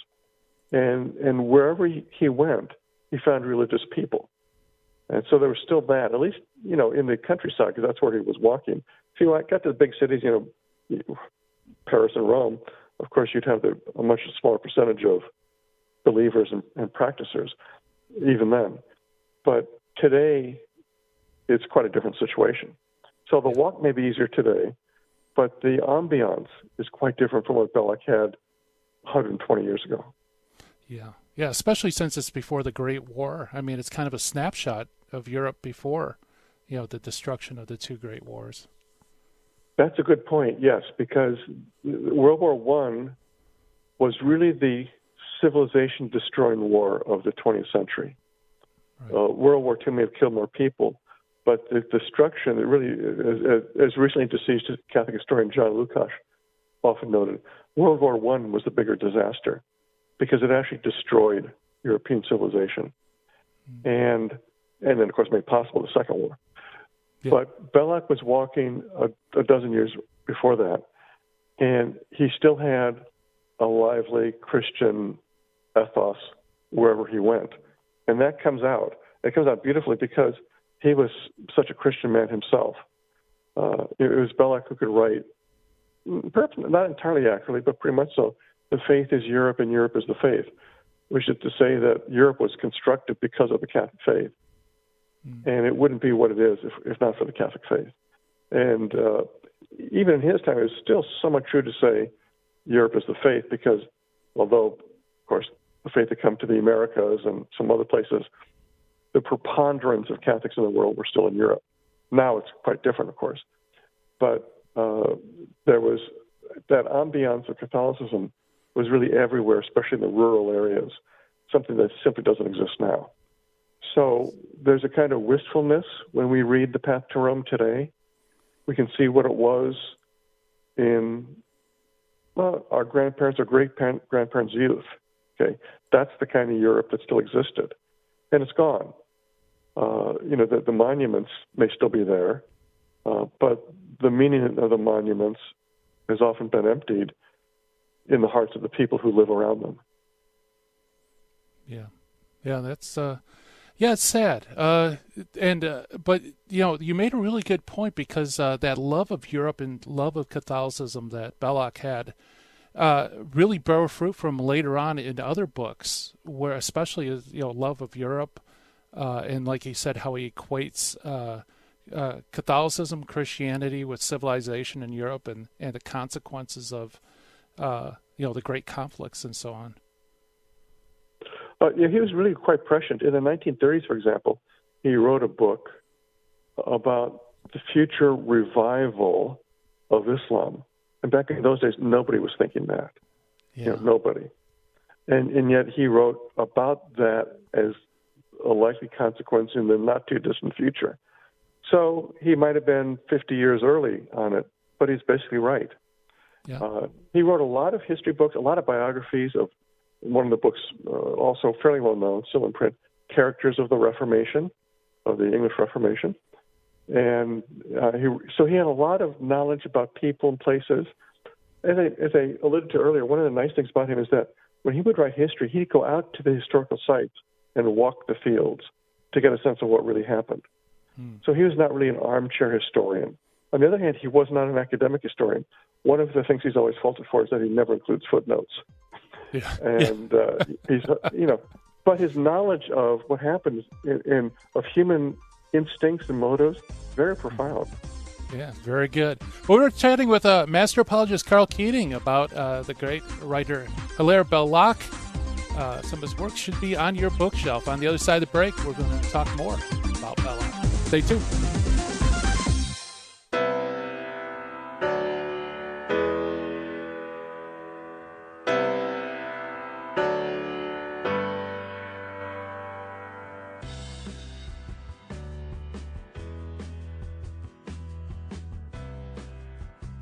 This is Terry Barber inviting you, all the men, to a men's conference June 15th at the Sacred Heart Chapel.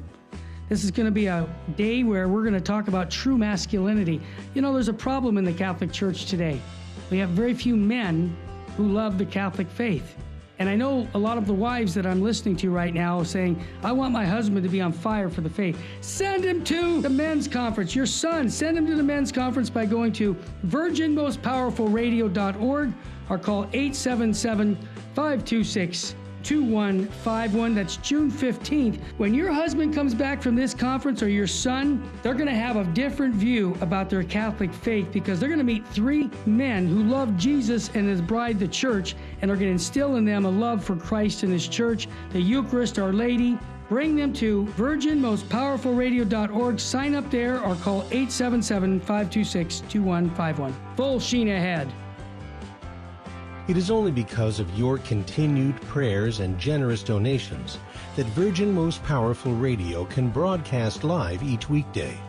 We count on your spiritual and financial support because you understand the urgent need for Catholic programming that shares the gospel with clarity and charity, but without compromise. Please prayerfully consider becoming a monthly donor. You can set it up with the touch of a button on our website, catholicrc.org.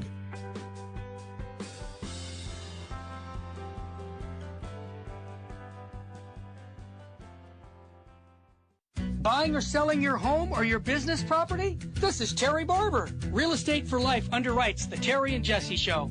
And they can connect you to one of 900 pro-life real estate agents around the world. And when they receive their referral fee, they will give 80% of it to a pro-life organization. Wow! That's 80%! realestateforlife.org, 877-LIFE-US1. Now, back to Hands-On Apologetics with Gary Machuda. If you'd like to join the conversation, call 888-526-2151. Here's Gary. And welcome back, everybody. We are chatting with Master Apologist Karl Keating about Hilaire Belloc. And actually, we already started talking a little bit about some of his other books, Karl. But if I could just pause right there, because I'm dying to ask you this question that is maybe not related to Belloc, but you mentioned that you finished in Monte Cassino. And I know from all my World War II documentaries how remote that was. How was it getting up to Monte Cassino? Well, Monte Cassino, I think, is counted as the world's largest abbey. Mm-hmm. It's probably known to most Americans for having been destroyed by an Allied bombardment in 1944. The German army was ensconced up on the hill where the abbey is. And it was in the 1950s, the abbey was meticulously rebuilt according to just what it was before. And it's got the remains of St. Benedict and his twin sister Scholastica. It's a large complex, very few monks there, unfortunately. So it's, to me, rather cold-feeling place. Mm-hmm. As I was walking, actually, the things that struck me most were some small wayside chapels, things that I never would have come across. There was one point outside of a town called Trevi nel Lazio, that is Trevi in the province of Lazio, to distinguish it from the better-known town of Trevi, as in Trevi Fountain kind of town. But there's a path that goes on forever into the woods, and it comes to a little rise, a little saddle between two taller peaks. And there in the middle of the forest is an ancient Roman arch just by itself. And that happened to be at a point of demarcation between two Roman provinces. And that's where you'd pay a tax going across this saddle. And it just struck me as, on the one hand, a glorious thing to have been preserved for more than 2,000 years. Yeah. But also a very sad thing to find. I mean, you have to hike for hours to get to it. It's by itself. There's nothing around it, no other structure. And I'm not even sure why it was built there, because you could have just had a fence or a line in the dirt and had your tax collector sit there and get the toll.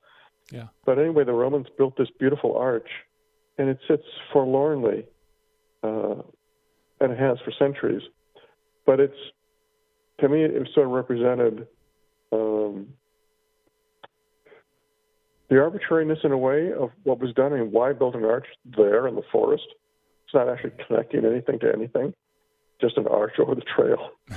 and yet, there's a kind of whimsy to it almost. And you see that, later in Catholicism with so many beautiful things, but in a sense, useless things built. Why all these wayside chapels? Why all these little shrines and all over the place still? You think they don't have much utility, and yet you have to say that there's a kind of piquancy to them, kind of beauty to them. They might have been built, many of them were, by a single family for a single purpose that's now been forgotten by the descendants, but there they are still, these little shrines. Yeah. So it's thinking about these things, what once was, what could still be. Doing a walk like this, for me, brought many thoughts to mind. I have to think that in Belloc, much the same when he did his much longer walk. Yeah. Yeah, in a way, it's almost like the past is evangelizing the present. All these people who are going on these pilgrimage hikes without religious reasons, nevertheless pass through all these shrines. Who knows, Yeah. Well, one of the things I hope to accomplish in my book about my walk is to bring to the American reader, that will be my chief audience, of course, some of this history, some of this culture that still exists, at least in ghost form, and can come back into, shall we say, bodily or material form at some point, if there are conversions of heart and mind and of culture. Because most Americans, as we all well know, are pretty much ignorant of Christian culture, history, even, of course, the history of their own country, let alone of any part of Europe. So I hope that maybe by inspiring people who don't have particular faith to go on a walk that just sounds interesting, they find themselves within what at least once was a Catholic culture, and by comparing my book to what they're seeing and experiencing, I hope that maybe that might induce them to say, there was something here, what was that? How can I learn more about it? Yeah, absolutely. Absolutely. Well, I wish you Godspeed on the book. It sounds like something we really need. Well, I don't know how speedy it's going to be, so I'm not going to. All I can say at this point, since I haven't started to write it, I just got some notes from the trip. It's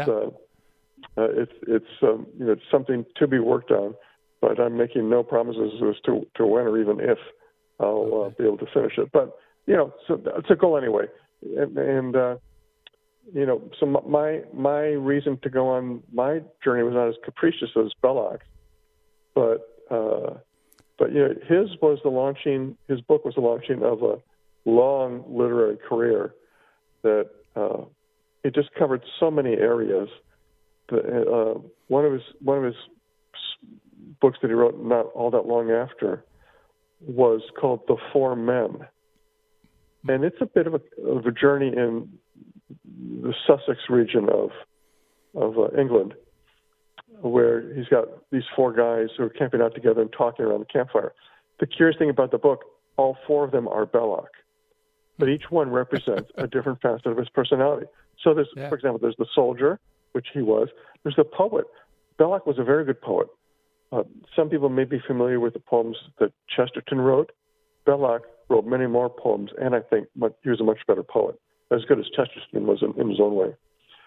Many of the poems Belloc wrote, he actually put to music, and he sang. He'd sing these around the campfire or while walking and so on. So the book, The Four Men, is actually four aspects of his own personality talking and arguing with each other. It's a delightful approach. I mean, it's sort of, I guess you'd have to say, kind of schizophrenic approach to writing a book. Yeah. But it works. And so he had a lot of interesting approaches to conveying information. And as I said earlier, he wasn't a formal scholar. He wasn't someone who loaded down his works with footnotes and so on. And yet, although he got some things wrong, in historical facts and so forth, biographical facts and the like, on the whole, even though he got some of the small facts wrong, his overall perception of the meaning of the people or events he talked about usually were spot on. Yes. And, that brings up, for example, he's done a few books, such as the characters of the Reformation, characters of the Inquisition, where it's kind of little vignettes of the different movers and shakers. And, you almost feel like you know the person involved.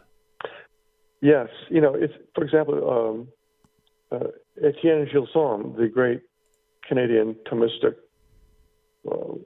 Canadian-French Thomistic philosopher,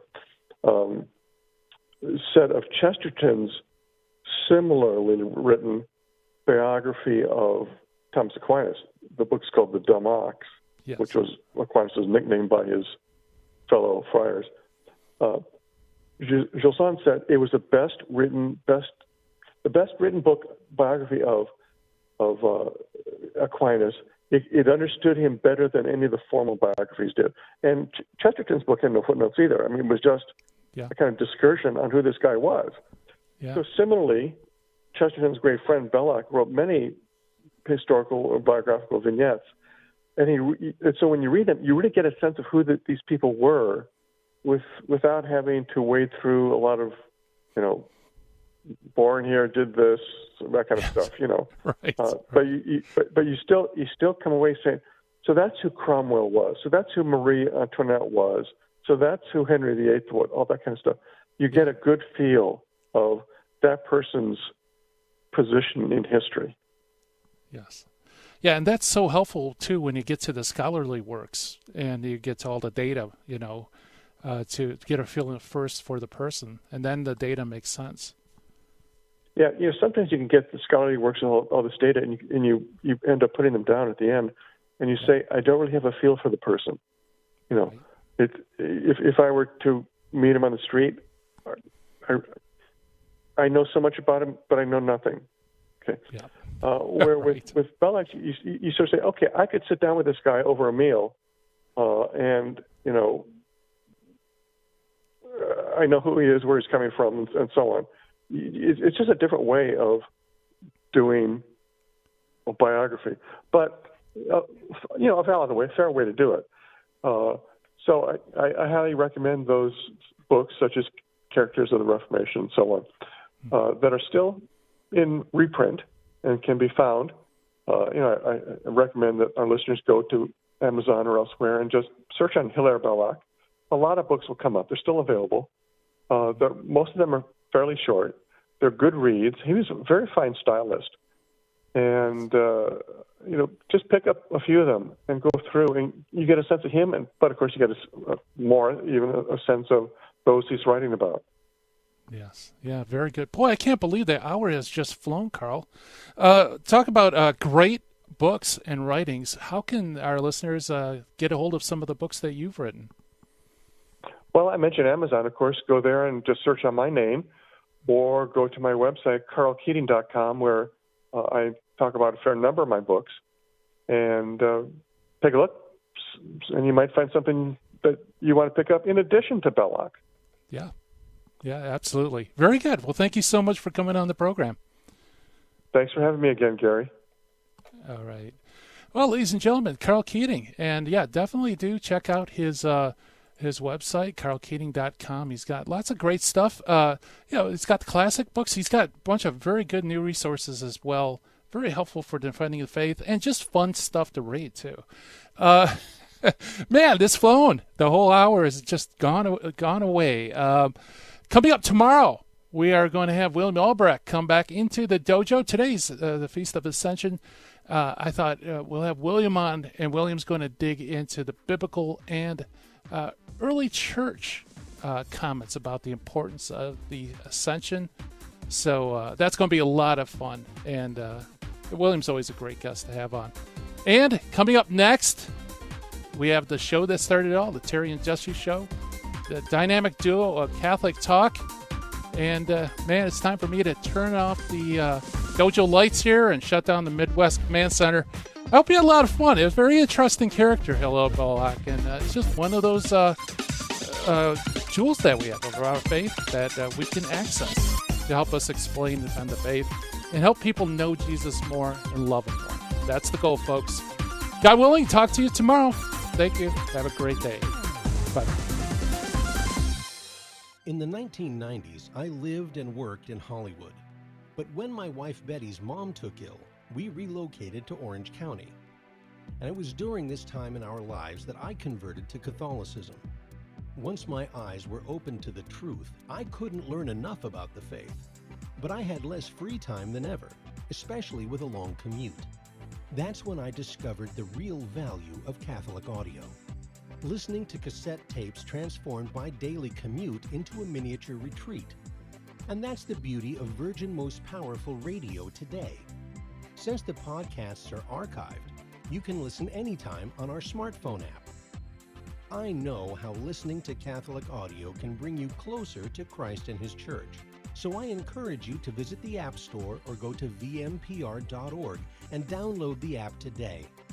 It just might change your life. I'm Matthew Arnold for Virgin Most Powerful Radio. Virgin Most Powerful Radio, sharing the gospel with clarity and charity.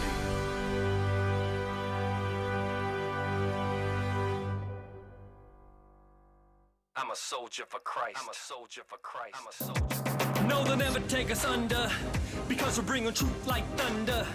Raining on your speakers like a ton of bricks. Hold the cross high, cause we're Catholics. Fight the good fight with the truth. Stand tall with the truth. I'm a warrior for Christ. I'm in love with the truth. Love God, save souls, slay error.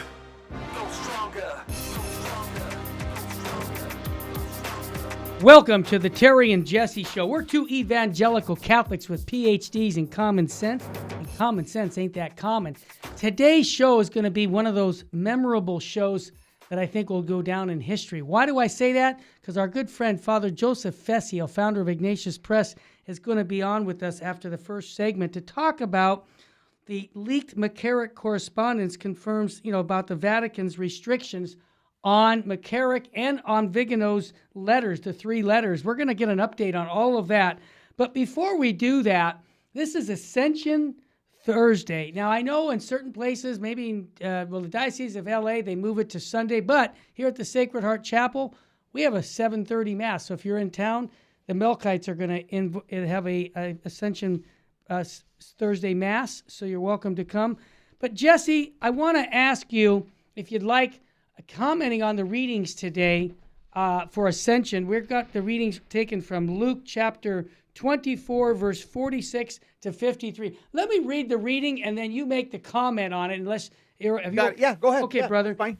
The gospel according to Luke. Jesus said to his disciples, "Thus it is written that Christ would suffer and rise from the dead on the 3rd day, and that repentance for the forgiveness of sins would be preached in his name to all nations, beginning from Jerusalem. You are witnesses of these things. And behold, I am sending the promise of my Father upon you, but stay in the city until you are clothed with the power from on high." Then he led them out as far as Bethany, raised his hands and blessed them. As he blessed them, he parted from them and was taken up to heaven. They did him homage and then returned to Jerusalem with great joy, and they were continually in the temple praising God. The gospel of the Lord. Praise to you, Lord Jesus Christ. Jesse, this is an exciting time to be alive right now. Amen. I'll tell you why it's exciting, because Jesus Christ not only died for our sins, which we call that the atonement, but he also rose again, as St. Paul says, for our justification. So as Catholics, the gospel for us is we preach Christ crucified. We also preach Christ resurrected from the dead. That's called the Paschal mystery. Yep. And we're saved by the whole kit and caboodle.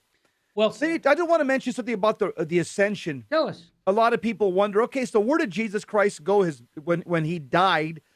Where did he go for 3 days? Well, the Bible tells us in 1 Peter 3:19 that Jesus' body obviously was laid to rest in the tomb of Joseph of Arimathea, but his spirit, the Bible says in 1 Peter 3:19, but they are preached to the spirits in prison. Over in verse 13, where how come I'm hearing myself again? He will guide you. I don't know why. The work of the Holy Spirit counteracts the interrupting Jess. Okay, there. So Jesus, he went in his spirit to Sheol. That's that prison that St. Peter's talking about in 1 Peter 3:19. Who was in Sheol? You have the righteous dead and the damned dead. Right. Sheol was divided in half according to Jesus in Luke chapter 16. There was a chasm, there was a division in Sheol, the land of the dead, the place of the dead, the abode of the dead. On one side of Sheol, you had the saints, the righteous dead, and on the other side, you had the damned souls, and they couldn't cross from one side to another. Well, what happened on Ascension Thursday today?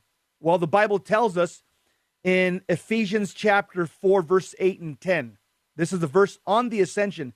St. Paul says about Jesus the following quote, When he ascended on high, he, that's Jesus, led a host of captives.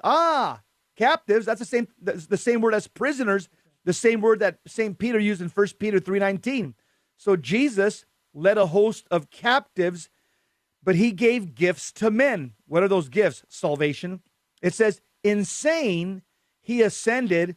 What does it mean? But that he also descended into the lower parts of the earth. What are the lower parts of the earth? In Latin, it means the inferior regions, inferi, the inferior regions. What are the inferior regions? Sheol, this prison world of the dead. Then the Bible says, he, Jesus, who descended, is he, Jesus, who also ascended far above all things, that he might fill all things.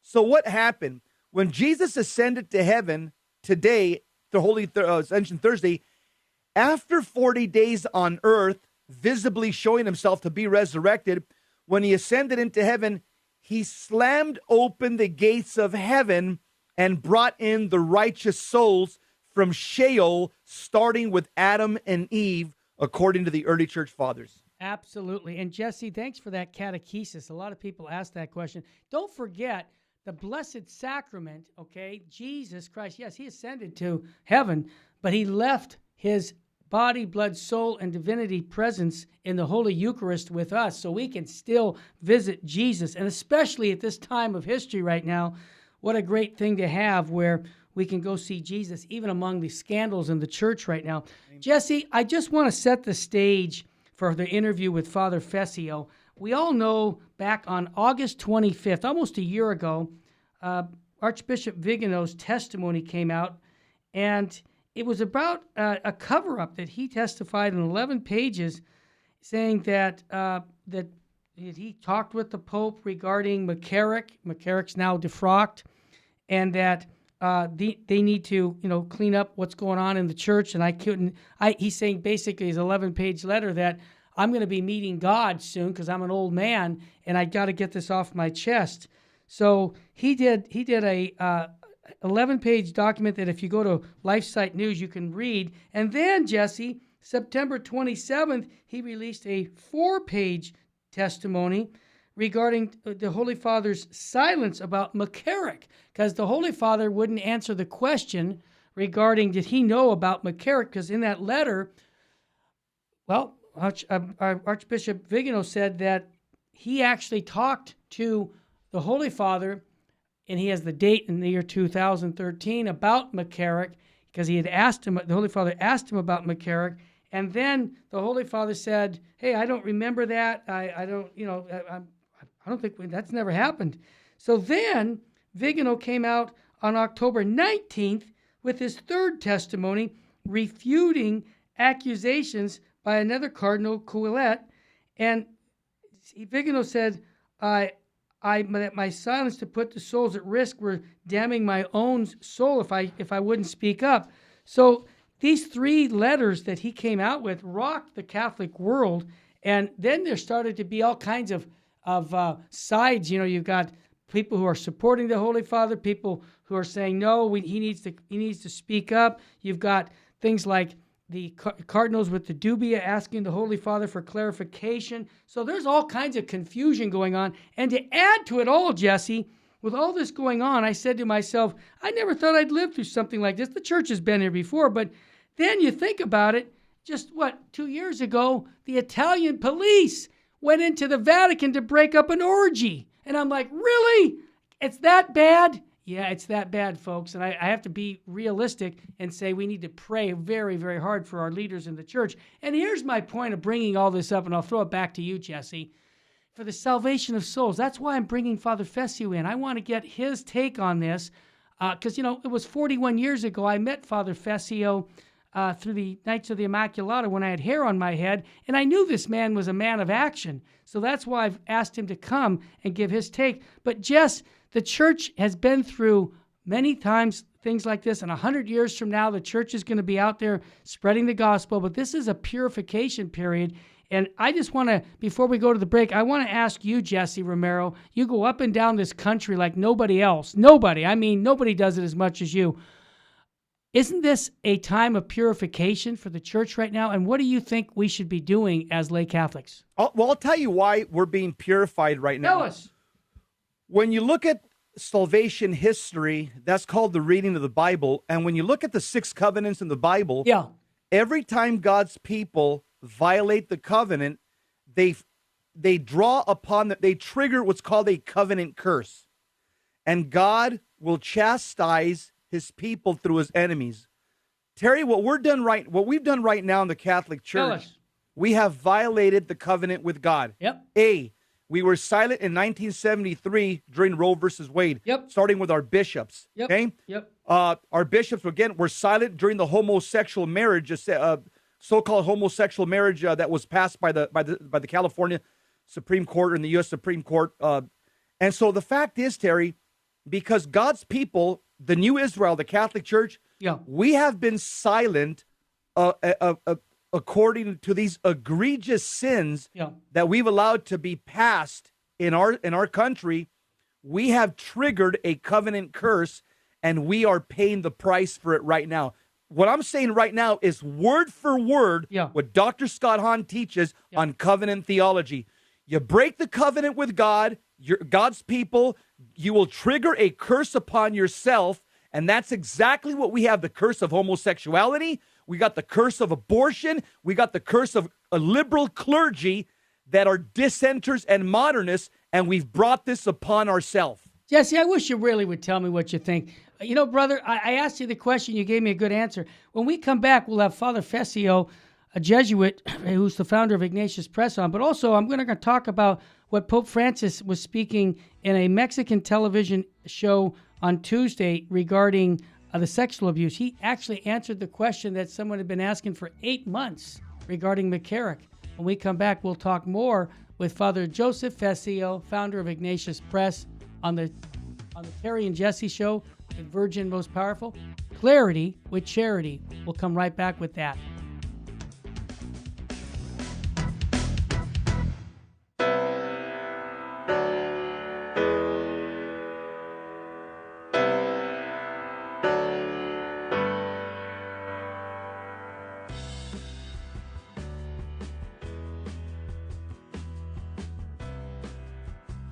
This is Terry Barber inviting you, all the men, to a men's conference June 15th at the Sacred Heart Chapel. This is going to be a day where we're going to talk about true masculinity. You know, there's a problem in the Catholic Church today. We have very few men who love the Catholic faith. And I know a lot of the wives that I'm listening to right now saying, I want my husband to be on fire for the faith. Send him to the men's conference. Your son, send him to the men's conference by going to virginmostpowerfulradio.org or call 877-526-2151. That's June 15th. When your husband comes back from this conference, or your son, they're going to have a different view about their Catholic faith, because they're going to meet 3 men who love Jesus and his bride, the church, and are going to instill in them a love for Christ and his church, the Eucharist, Our Lady. Bring them to virginmostpowerfulradio.org. Sign up there or call 877-526-2151. Full sheen ahead. It is only because of your continued prayers and generous donations that Virgin Most Powerful Radio can broadcast live each weekday. We count on your spiritual and financial support because you understand the urgent need for Catholic programming that shares the gospel with clarity and charity, but without compromise. Please prayerfully consider becoming a monthly donor. You can set it up with the touch of a button on our website, catholicrc.org.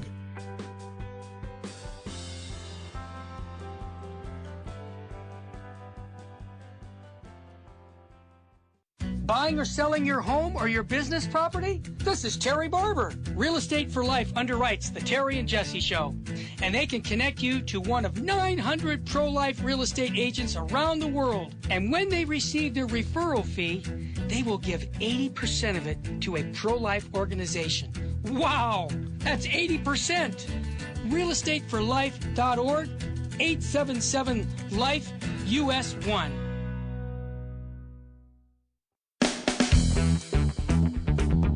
Welcome back to the Terry and Jesse Show. To join the conversation, call 888-526-2151. Now, here's Terry and Jesse. Welcome back. We're always too blessed to be stressed, too anointed to be disappointed, and if hope was money, Jesse and I would be billionaires.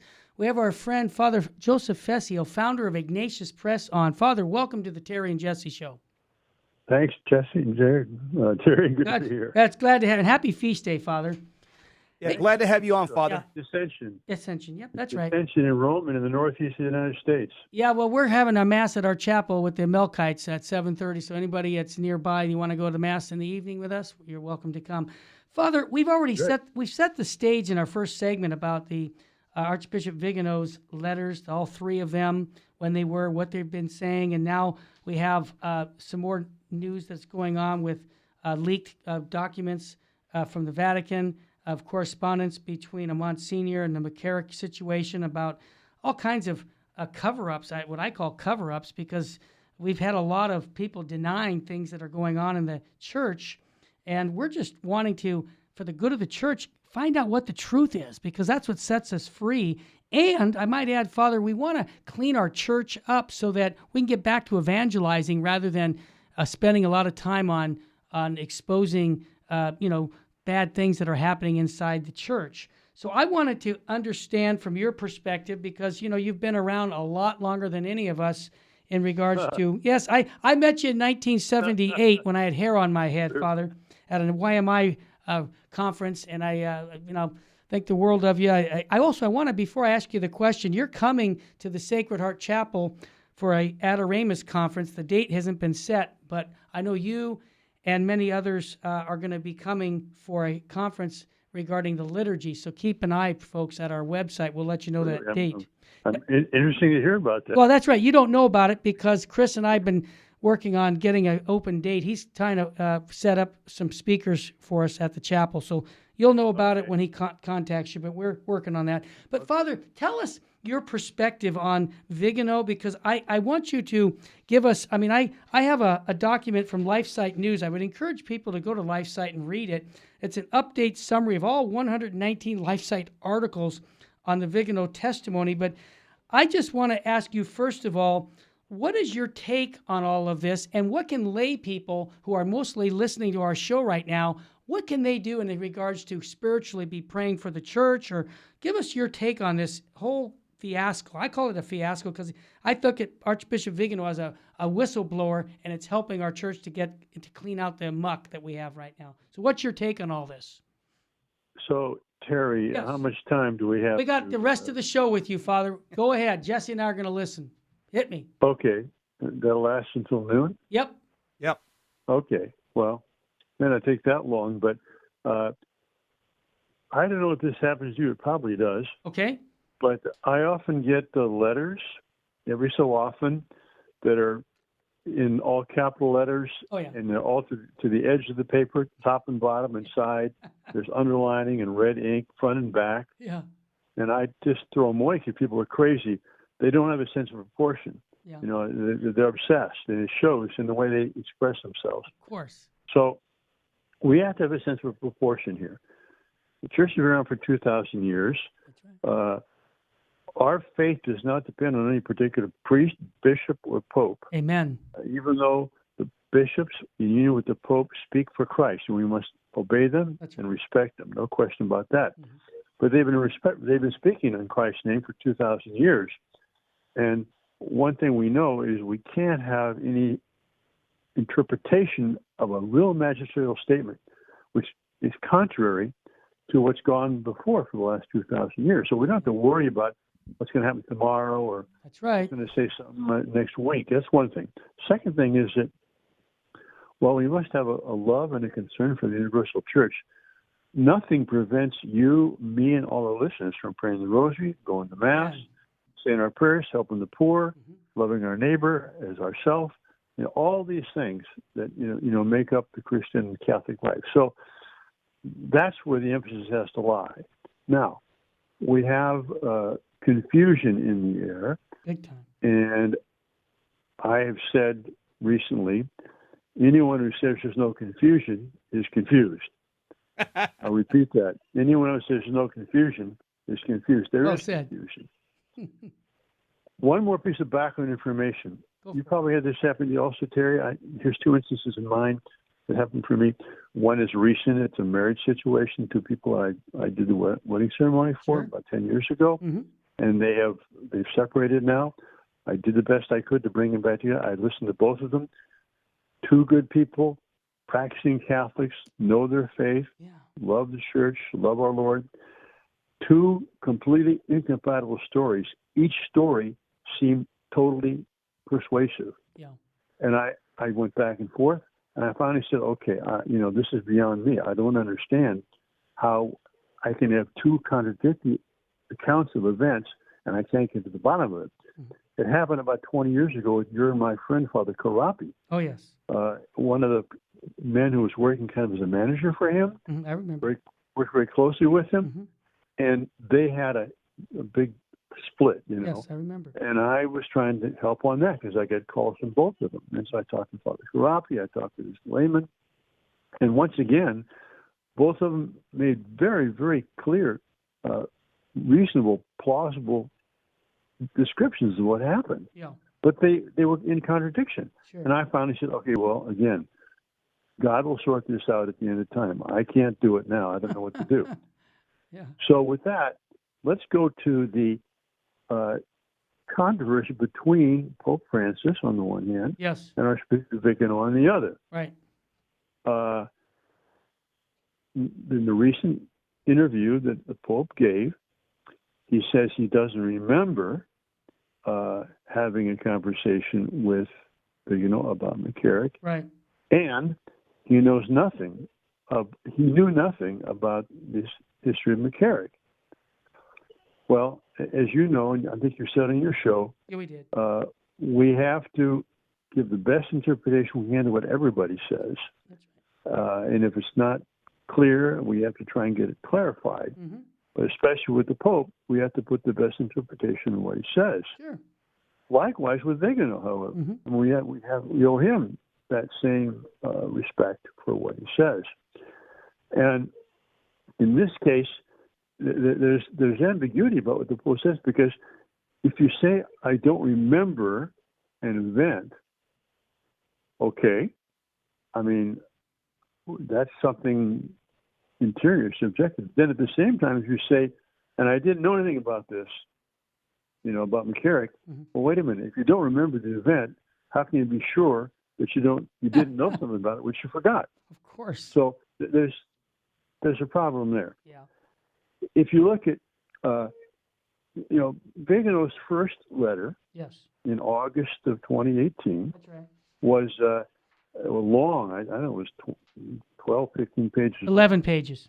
August 11 25th. pages. Okay, yep. I did. Sorry if I exaggerated. Maybe I printed it out in smaller paper. Okay. Anyway, yeah. But there was, there's a lot of stuff in there, and some emotional things too, as well as some factual things. But then he clarified, and then when he was criticized by Karl Ouellet, who is a good friend of mine from many years back, and I respect very much, Vigano responded to Ouellet, Cardinal Ouellet, and he summarized, what he was claiming Vigano was, and he basically showed that Cardinal Ouellet accepted his substantive claims, and the only things were criticized were things that Vigano hadn't actually said.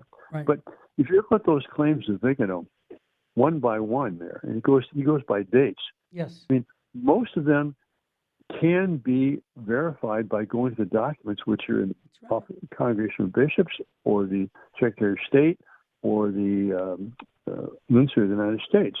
And some of them have been verified. And other things which Vigano said have been verified. So, as you pointed out to me in a private conversation this morning, on Lifeside News, they've summarized all the responses to the Vigano letter, which came out immediately afterward, and there's a whole list of very good bishops, that's right, around the world, but especially in this country, saying, well, look, we can't just disregard Vigano. I mean, these are serious claims, and they're tied to documentation, so this needs a transparent response and investigation. Well, that has never happened. That's right. And the only thing we've had now recently is the Pope saying, I don't remember talking about McCarrick, and I don't know anything about McCarrick. I didn't know anything about McCarrick. Well, to me, that just increases the confusion, and I want to support the Holy Father, Mm-hmm. and I do support the Holy Father. But one of the ways I want to support him is saying, Holy Father, you have to understand that there is confusion, and you're the only one that can clarify and clear it up. And I think it's important to speak. And especially something I do think is not the right approach is to consider anybody who makes an accusation to be doing the work of the devil. Yeah. You've got to have an open and honest, transparent review and discussion of this thing. Anyway. Well said, Father. Jesse, your thoughts? Father Fessy, what do you think about the Holy Father? He says he compares his silence on Vigano's allegations and on the McCarrick matter as well.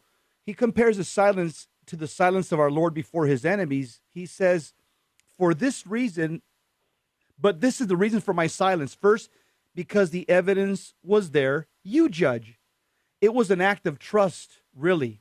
And second, because of Jesus, that in moments of cruelty, you cannot talk because it makes things worse. Everything will go against you. The Lord taught us that path, and I follow it. So that's kind of his justification for not answering initially when he was in the airplane, when the reporters initially confronted him about Vigano's 11-page letter. 8 months ago. Yeah, he says he wants to take the path of our Lord and Savior Jesus Christ, but as the vicar of Christ, I think that the church needs clarity. We need transparency. We need to know the truth. I don't think invoking silence helps the body of Christ. What do you think? Two things, because of the two elements you mentioned there. In the first part, where let the evidence, what is it? Quote that thing again that he says. He says, but this is the reason for my silence. First, because the evidence was there. You judge.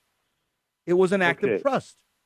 Yeah, okay, so the evidence was there, but the problem here is that we haven't seen the evidence. The evidence is documentary, and I believe the Pope said it would be reviewed in a timely way, would be promulgated, but that hasn't happened yet. Nope. And 8 months is a pretty long time for these serious. So, Pope is asking us to judge, but what do we have? We have the statements by Vigano, which he links to specific times, places, persons, and documents, and the Pope saying, well, you judge. Well, the point is, how can we judge Vigano unless someone goes and does the research about what his claims are? Exactly. Father, the music's on. We got to take a quick break. When we come back, we'll let you finish your thoughts on that. You're listening to the Terry and Jesse Show on Virgin Most Powerful Radio, Clarity with Charity. We'll be right back after a quick break.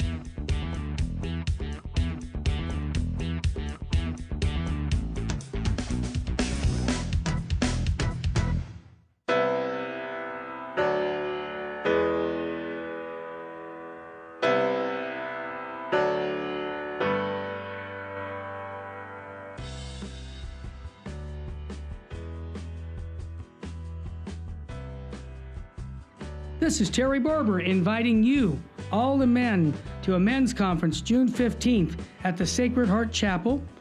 This is going to be a day where we're going to talk about true masculinity. There's a problem in the Catholic Church today. We have very few men who love the Catholic faith. And I know a lot of the wives that I'm listening to right now saying, I want my husband to be on fire for the faith. Send him to the men's conference. Your son, send him to the men's conference by going to virginmostpowerfulradio.org or call 877-526-2151. That's June 15th. When your husband comes back from this conference or your son, they're going to have a different view about their Catholic faith because they're going to meet 3 men who love Jesus and his bride, the church, and are going to instill in them a love for Christ and his church, the Eucharist, Our Lady. Bring them to virginmostpowerfulradio.org. Sign up there or call 877-526-2151. Full sheen ahead. It is only because of your continued prayers and generous donations that Virgin Most Powerful Radio can broadcast live each weekday. We count on your spiritual and financial support because you understand the urgent need for Catholic programming that shares the gospel with clarity and charity, but without compromise. Please prayerfully consider becoming a monthly donor. You can set it up with the touch of a button on our website, catholicrc.org.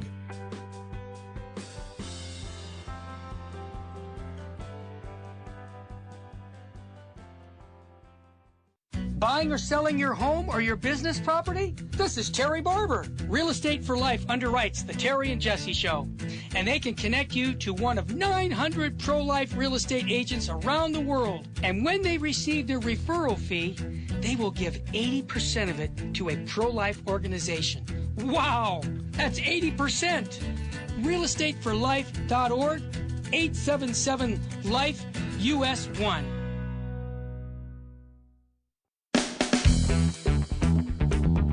Welcome back to the Terry and Jesse Show. To join the conversation, call 888-526-2151. Now, here's Terry and Jesse. This program is rated PG. Praise God. We've got Father Joseph Festio on with us. And we're talking about really the LifeSite News article that came on. It's a bombshell article. Yep.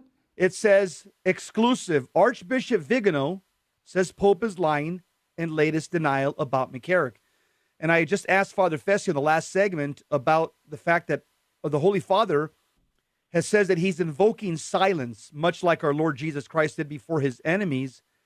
And Father Festio, you responded basically. You said the same thing that Archbishop Vigano said to LifeSite News. He said this: on the return flight from Dublin, the Pope told the journalists, "I trust in your professionalism."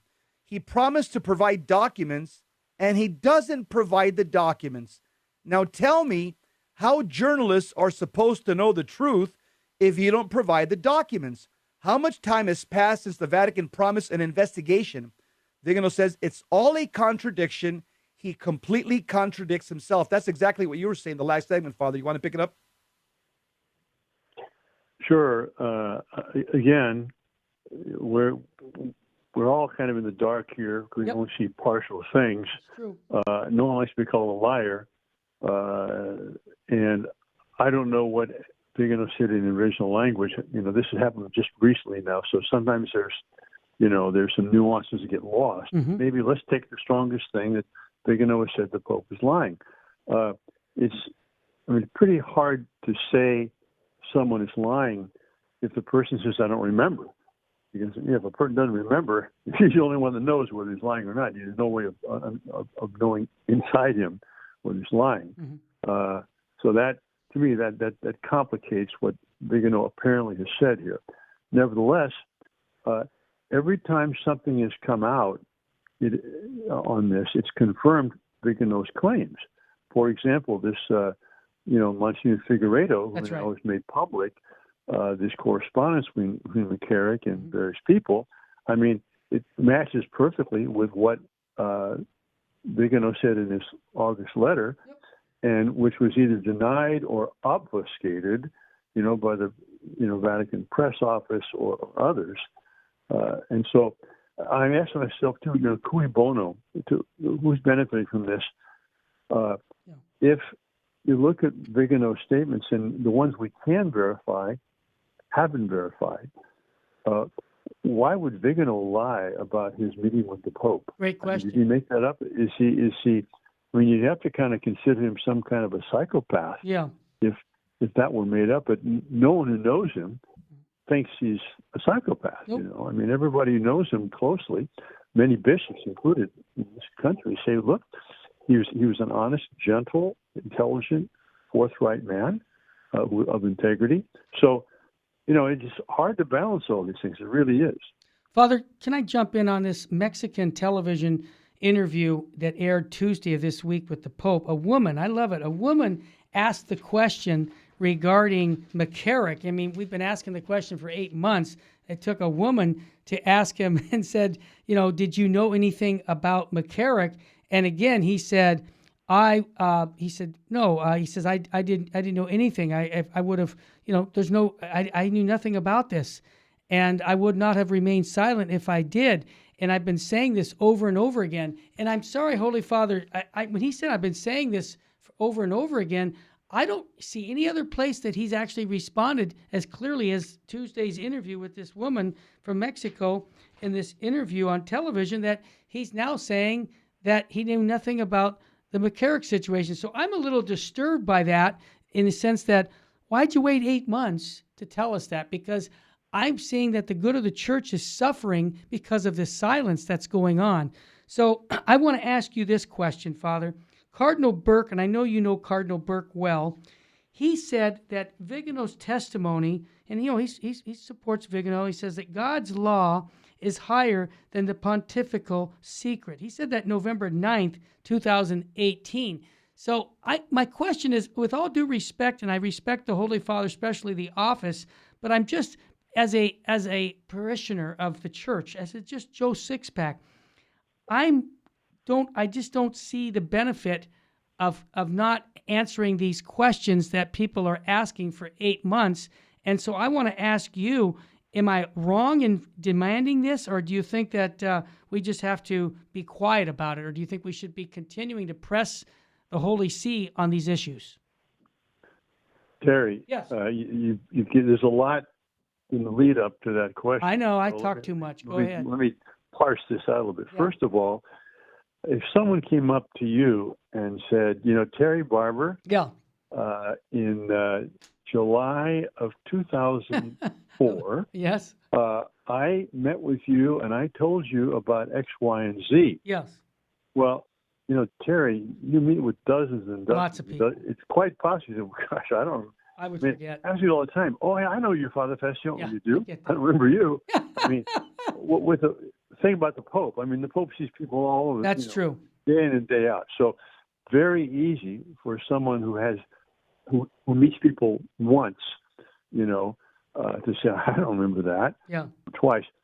On the other hand, if someone had met with Terry Barber, oh gosh, he'd remember that because you're famous, you see. And the Pope is almost as famous as you are. Yeah, that's pretty funny. And so if someone had met with the Pope, and so I met with him, it's quite possible the Pope would say, gosh, I don't remember meeting with you. So there's that aspect of this thing. You mentioned the pontifical secret, and, Cardinal Burke saying God's love is above the pontifical secret. In the oath that I've seen, if it's correct, yes, I think it's immoral. Right. Not just because it says something like this, and I should have it in front of me. I don't have it in front of me. Basically, that, I will not reveal any of this, even if it's for the good of the church or a higher good. Oh, that's terrible. Well, you can't make an oath like that. No way. So, but even if in some way it can be explained by canonists and theologians that it is a legitimate and moral oath to take, that doesn't mean it can possibly supersede. It's not the seal of confession. Seal of confession cannot be broken. Right. Got it. So that's, and in California, as you know, we're being told we have to break it in certain circumstances. And Bishop Barber, God bless him, said he'd go to jail. God bless him, is right. And I think he speaks for every priest, liberal as well as conservative Thanks be to God. Road in this state.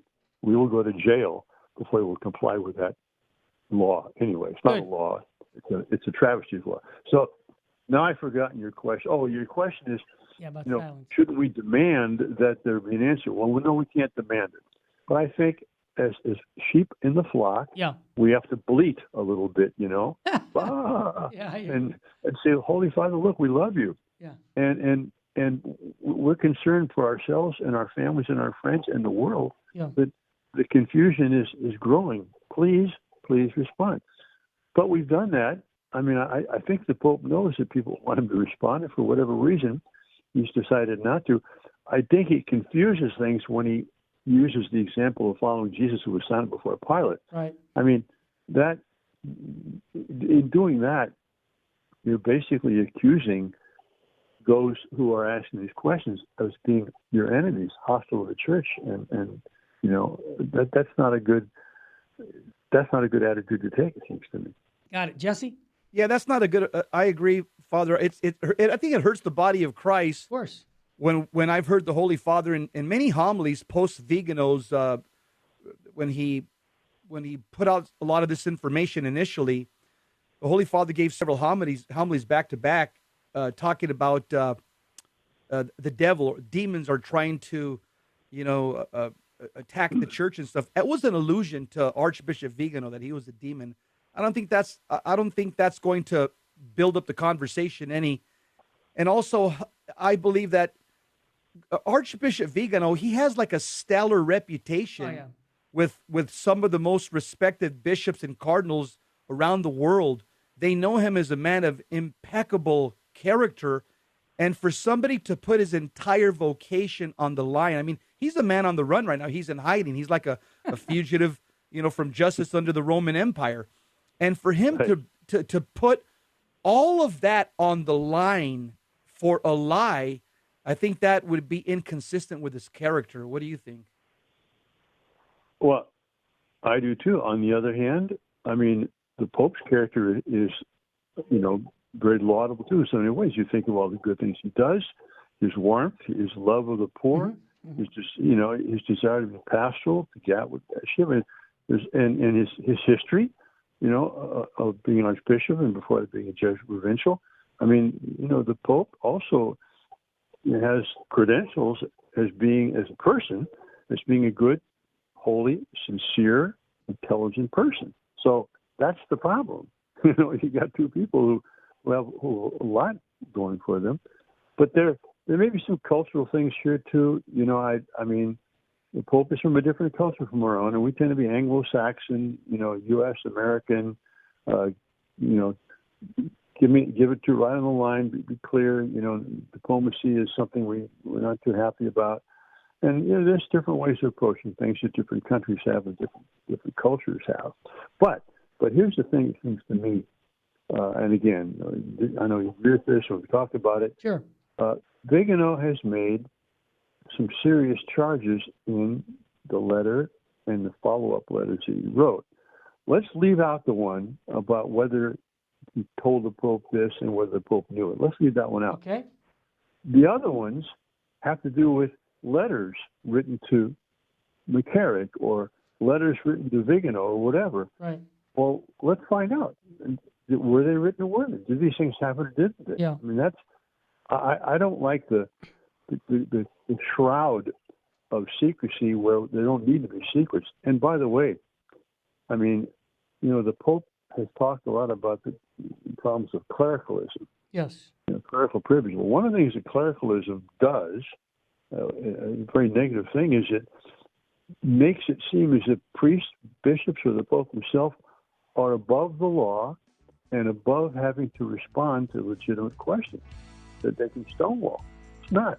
No, that's clericalism. Amen. We're going to come right back with one more segment with Father Fessio talking about the scandals in the church regarding Vigano, Archbishop Vigano, and what's going on in the church. And also I want to ask a quick question about the issue of homosexuality and how that's affecting the church. If that's a big issue for us, it is. And we'll be right back with much, much more on Virgin Most Powerful.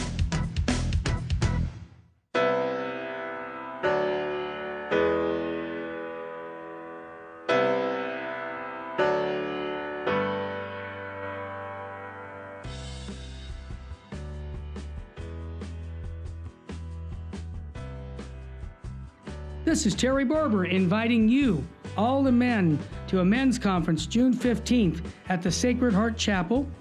This is going to be a day where we're going to talk about true masculinity. There's a problem in the Catholic Church today. We have very few men who love the Catholic faith. And I know a lot of the wives that I'm listening to right now saying, I want my husband to be on fire for the faith. Send him to the men's conference. Your son, send him to the men's conference by going to virginmostpowerfulradio.org or call 877-526-2151. That's June 15th. When your husband comes back from this conference or your son, they're going to have a different view about their Catholic faith because they're going to meet three men who love Jesus and his bride, the church, and are going to instill in them a love for Christ and his church, the Eucharist, Our Lady. Bring them to virginmostpowerfulradio.org. Sign up there or call 877-526-2151. Full sheen ahead. It is only because of your continued prayers and generous donations that Virgin Most Powerful Radio can broadcast live each weekday. We count on your spiritual and financial support because you understand the urgent need for Catholic programming that shares the gospel with clarity and charity, but without compromise. Please prayerfully consider becoming a monthly donor. You can set it up with the touch of a button on our website, catholicrc.org.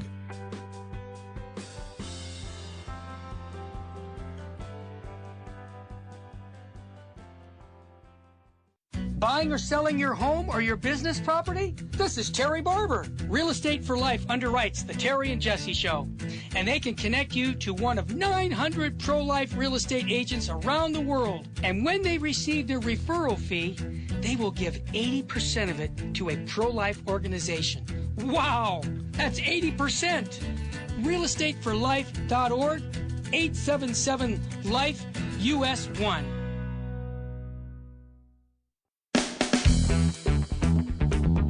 Welcome back to the Terry and Jesse Show.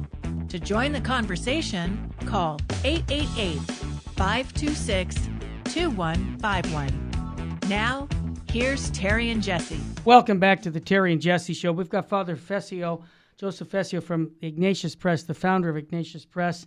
I would encourage everybody to buy books from Ignatius Press. Go to Catholic World Report. Any of the books, you're going to get great books. I just got to put that plug in there. Father Fessio, we know that active homosexuality, the Catechism of the Catholic Church says that that's not compatible in the sense of morality of living a Christ-centered life. Notice I said active homosexuality. Just because you have a attraction to the same sex, that's the problem is what you do with it. But it seems right now, Father, we're talking about scandals in the church. I mean, there's guys, and I know you're a Jesuit, but Father Martin's a Jesuit. He's running around the church right now and being very much trying to give support to people who have same-sex attraction, but even to the point of acting on it. And I see that Pope Francis has been endorsing him, and I'm not asking you to condemn another Jesuit, but I'm just saying for clarity purposes, the church is very clear, and it seems like the Vigano allegations and the active homosexuality that's going on in the church with prelates, would you agree that that's an issue that needs to be addressed and cleaned up? Well, yes and no. I mean, I think it has been addressed and it has been cleaned up, and it is clear, as you say. Yes. Let's go back. I want to go back first and type this whole discussion we've had about the Vigano letter. Yeah, let's go ahead. His claims in the Pope. Just want to say this one thing that, we must each of us do what we can to love and support the church and the Vicar of Christ. Mm-hmm. And as far as getting the Pope to do this or that, none of us have any ability to do that. We're not in a position to require that. We're in sales. I think it's important that these issues that are in people's minds are made public, and that's what Catholic Radio can do and do well. Okay. But we pray for the Pope, we pray for Vigano, we pray for ourselves, and let's not forget, to put all our energies into loving our Lord, worshiping Him, serving His people, and serving the world where we are. That's our mission. That's right.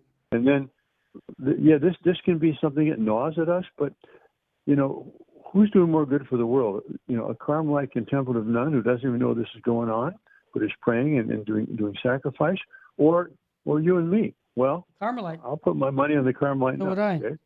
So we have to pray for the church, pray for the Pope, which we do every day at Mass, and talk about these things. But let's not get obsessed by them. Yeah, I get it. Now you want to talk about homosexuality again. It's abundantly clear. It has been made confusing by some statements, by some prelates. Yes. Let's leave it at that, and by some priests. But we're trying to help people live a full life. That's right. And the only way to live a full life is to live in the way that God made us and intended us to be. And we all have temptations. We all have addictions of one kind or another, whether it's playing a crossword puzzle or sex or drugs or drink or whatever it might be, golf. I mean, you can be addicted to good things as well as bad things. That's true. So, but I think it's clear. I think most people know it's clear. Yeah. So it's unfortunate that there's kind of smoke being dissipated in the atmosphere, but we do the best to clear things up, and that's why we got the Terry and Jesse show. There you go, Father. Jesse, your thoughts? We've got a couple, 10 minutes. I've just have one comment I want to make about what do you think, Father, when the bishops or the Holy Father just basically said that these investigations that the USCCB should be conducted amongst the USCCB, the plan that he implemented.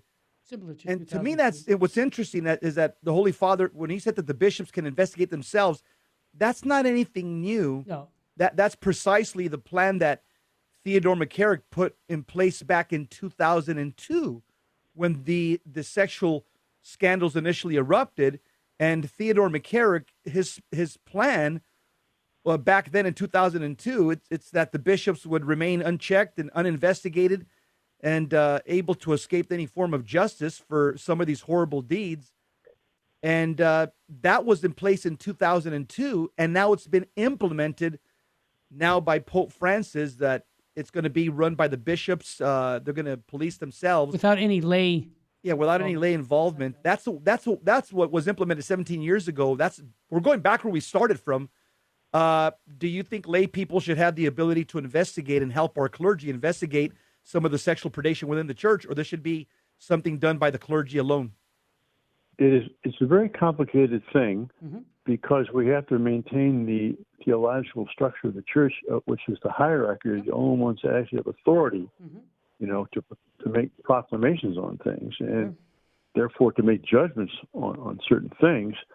But we have a model in the United States of the National Lay Board, for abuse questions, and where the bishops appoint a credible committee of lay people on different sides of the spectrum, but people who are respected and who are known for objectivity. Like former judges. And the bishops voluntarily work with them very closely and transparently.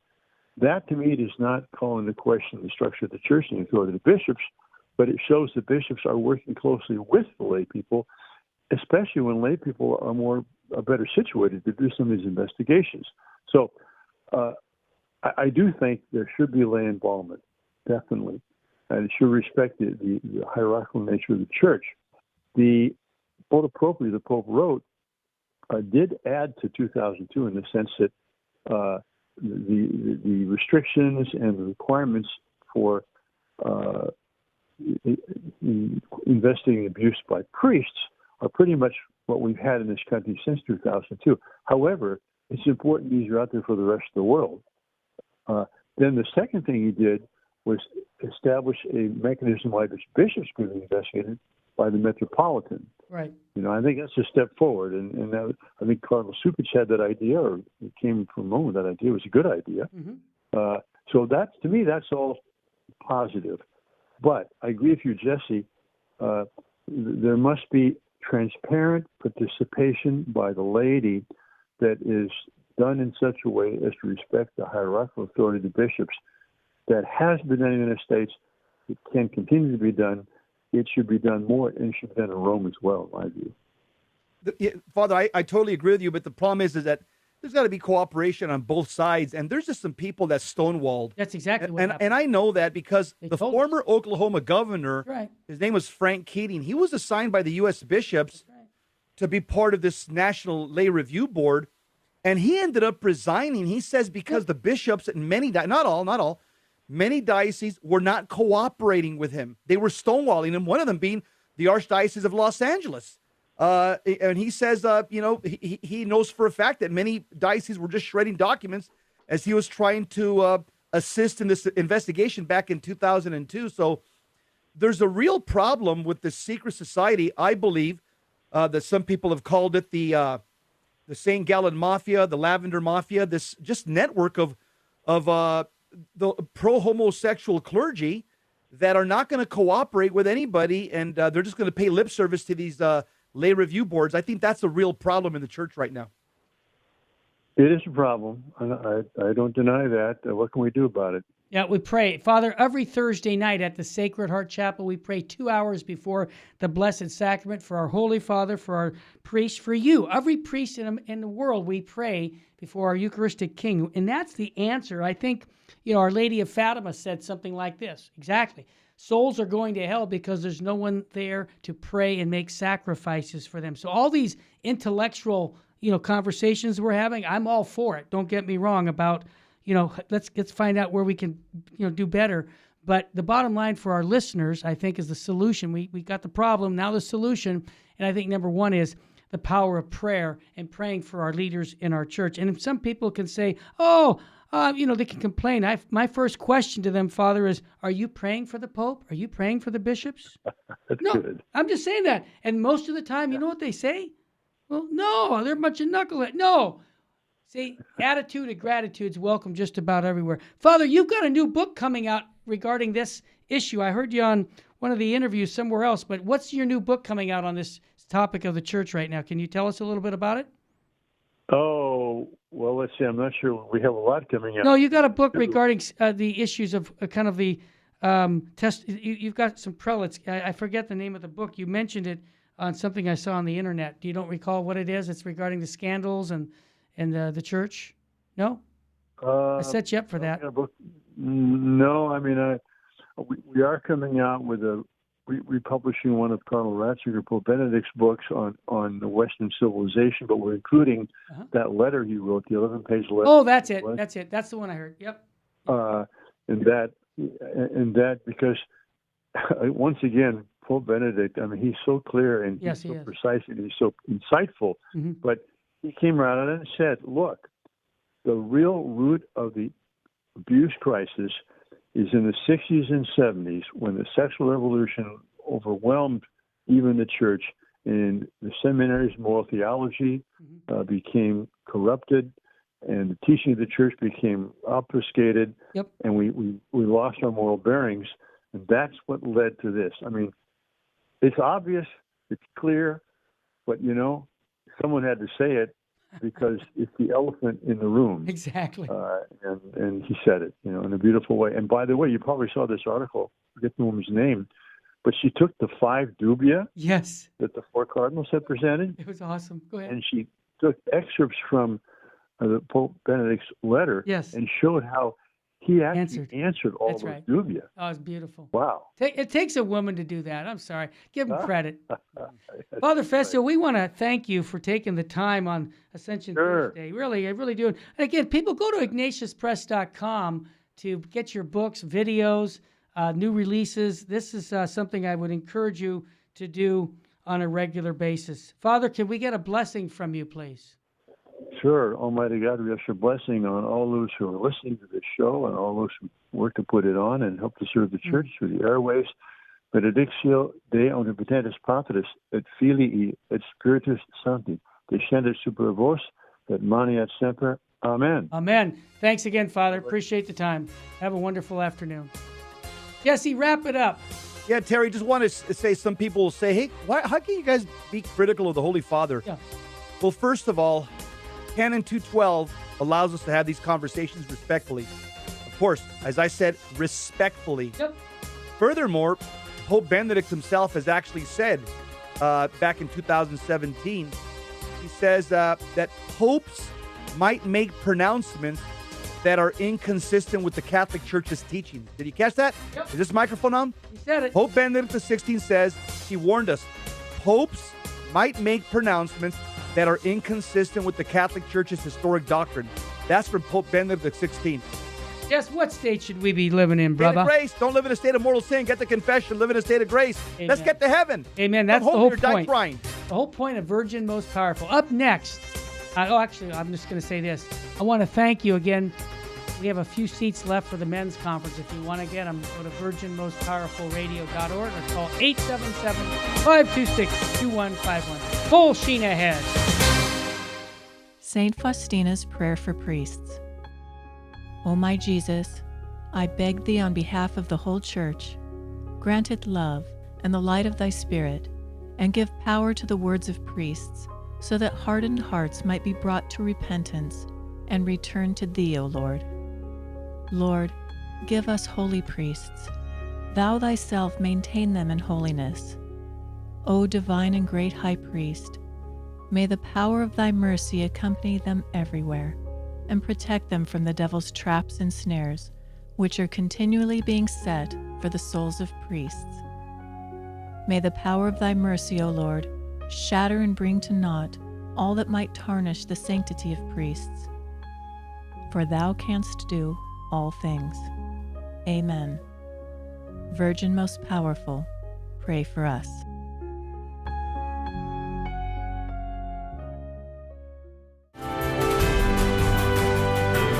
Virgin Most Powerful Radio, sharing the gospel with clarity and charity.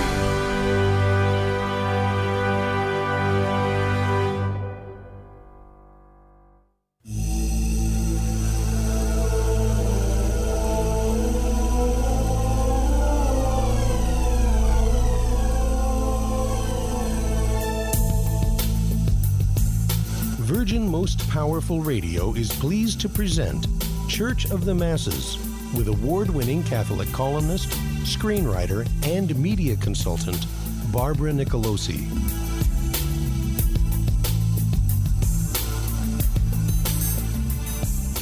Hello, everyone, and welcome back to Church of the Masses Radio on the Virgin Most Powerful Radio Network. I'm so honored to be part of this endeavor that Terry Barber and the folks here have been building from the ground up, and it's really flattering to be invited to do a show. So my show is about culture, the intersection of faith and culture. And the name Church of the Masses comes from a quote from the 1930s.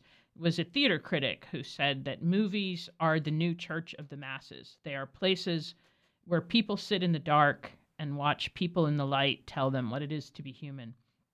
Kind of a scary quote, but I think it resonates. And I think if it was true in the 1930s, it's true nearly 100 years later, the dawn of the beginning of the 21st century.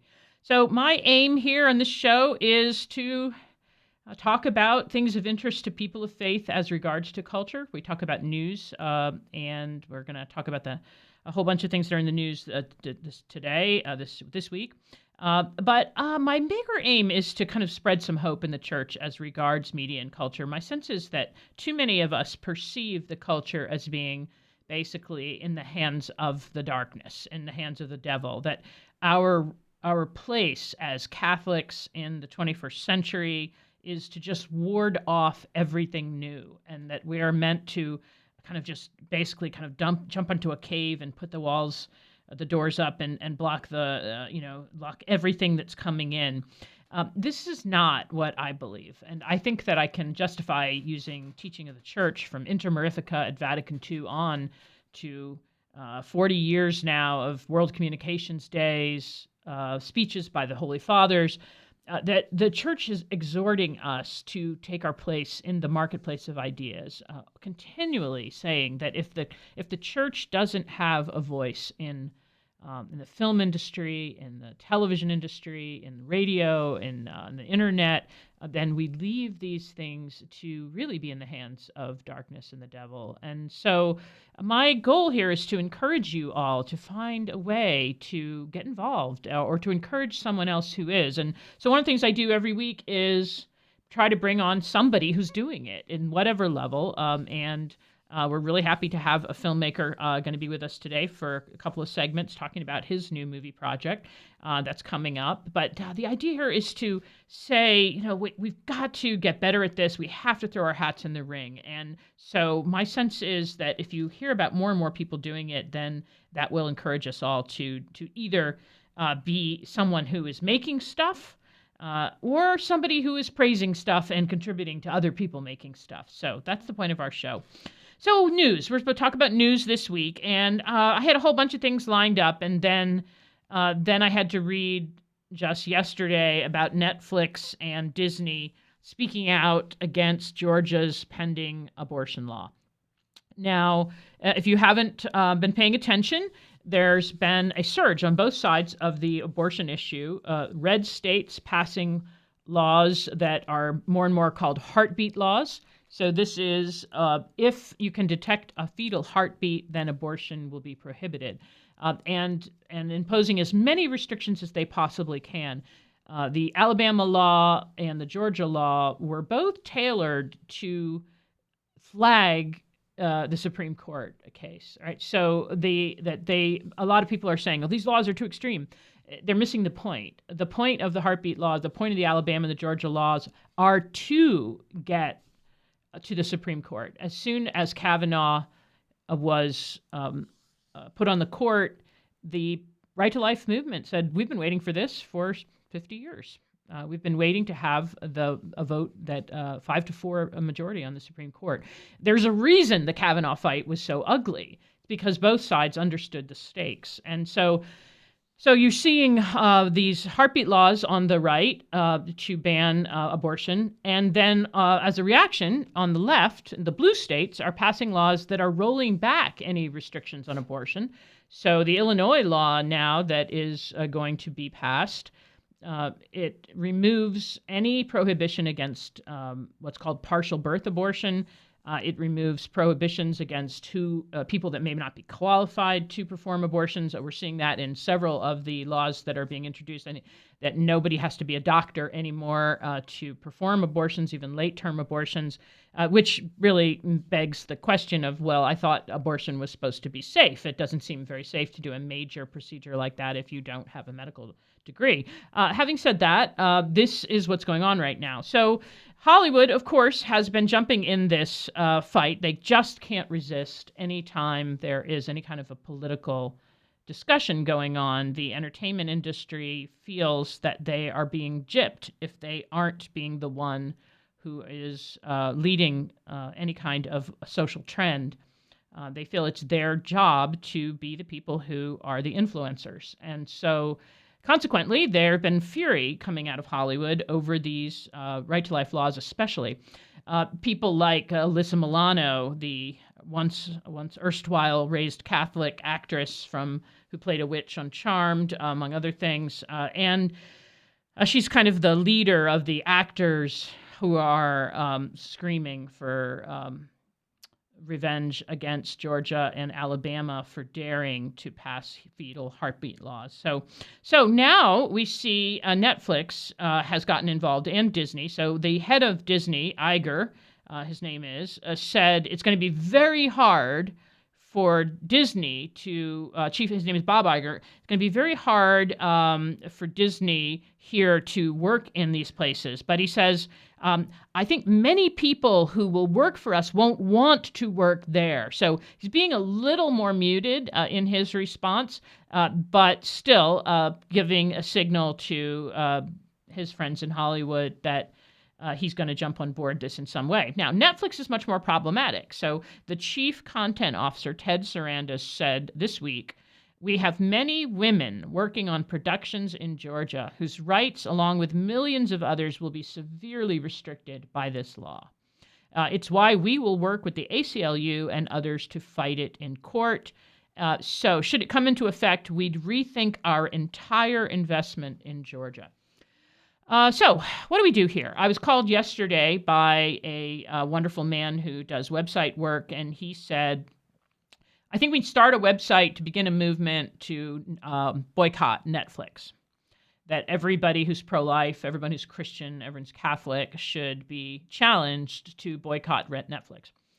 I don't think I support that. I'm always leery of boycotts because I think they lose steam, and then what have you done? You've only shown that you don't have the clout that you think you have.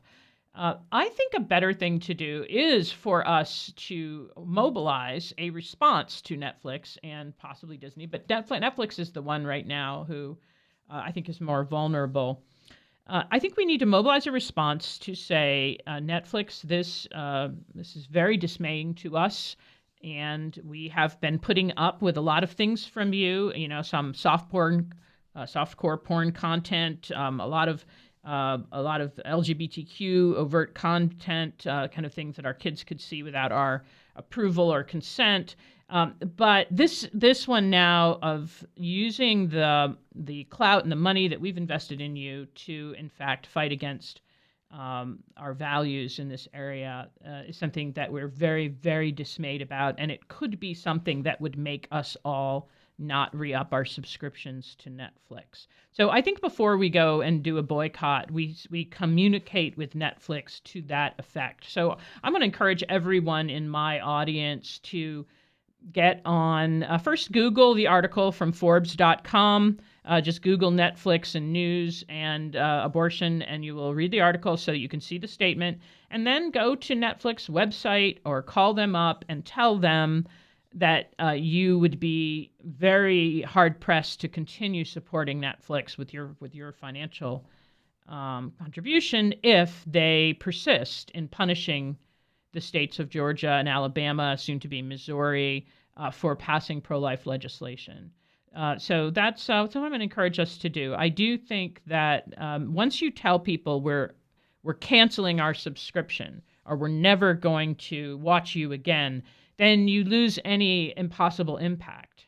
But when you say, I'm thinking of canceling my subscription, and so are all my family and friends, and what's more, I'm going to make a thing of this, so much so that I'm taking the time to call you, now I think you do have a chance of being heard, and that at least that they feel some stakes, because right now they're talking mainly to people in Hollywood. Netflix, like everybody else in Hollywood, wants to be approved and validated by other people in Hollywood.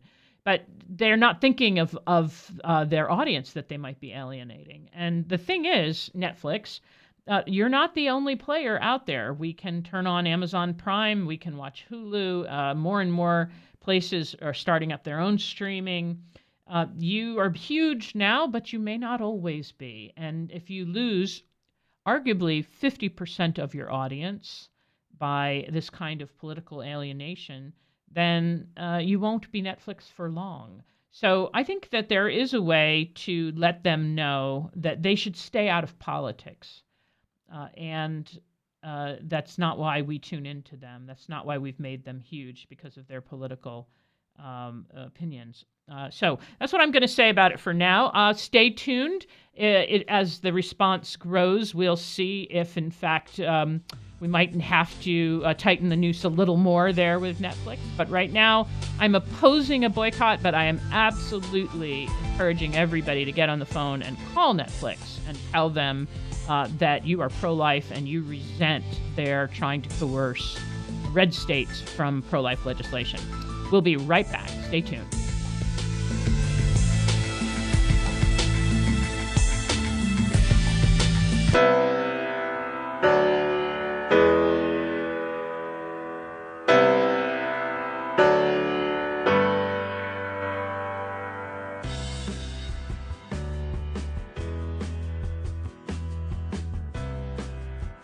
This is Terry Barber inviting you, all the men, to a men's conference June 15th at the Sacred Heart Chapel. This is going to be a day where we're going to talk about true masculinity. You know, there's a problem in the Catholic Church today. We have very few men who love the Catholic faith. And I know a lot of the wives that I'm listening to right now saying, I want my husband to be on fire for the faith. Send him to the men's conference. Your son, send him to the men's conference by going to virginmostpowerfulradio.org or call 877-526-2151. That's June 15th. When your husband comes back from this conference, or your son, they're going to have a different view about their Catholic faith, because they're going to meet three men who love Jesus and his bride, the church, and are going to instill in them a love for Christ and his church, the Eucharist, Our Lady. Bring them to virginmostpowerfulradio.org. Sign up there or call 877-526-2151. Full sheen ahead. It is only because of your continued prayers and generous donations that Virgin Most Powerful Radio can broadcast live each weekday. We count on your spiritual and financial support because you understand the urgent need for Catholic programming that shares the gospel with clarity and charity, but without compromise.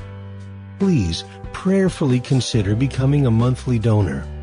You can set it up with the touch of a button on our website, catholicrc.org.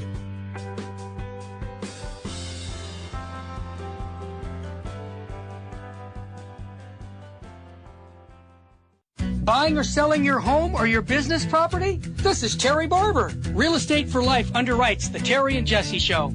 And they can connect you to one of 900 pro-life real estate agents around the world. And when they receive their referral fee, they will give 80% of it to a pro-life organization. Wow! That's 80%! realestateforlife.org, 877-LIFE-US1. Now, back to Church of the Masses with Barbara Nicolosi.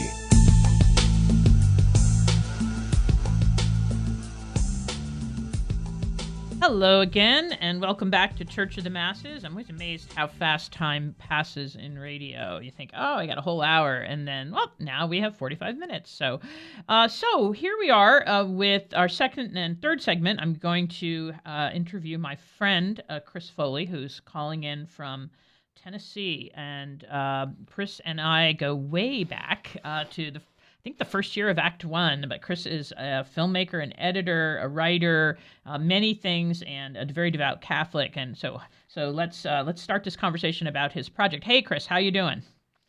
Good. How are you, Barbara? I'm great. And you're in Nashville now, right? Yes, I am. Okay, good. And I was just talking to Chris's wife last week, who's also an artist. She's a singer. And they are gearing up to have a Catholic Arts Conference this fall in Nashville. I'm going to have Mary Beth on to promote that, but I think it's a great idea, and I'm really I got really excited when she called me because it's like long overdue. It's like, how are we not doing this all the time? Like, how have we not had this before? So anyway, chops to Mary Beth and Chris. So Chris, tell us a little bit about, before we get to the movie, tell us a little bit about how you got into this, where you come from, and feel free to praise Act One, but go ahead. Yeah. Yeah. So, well, I grew up in Rochester, New York, my hometown. I went to Christendom College.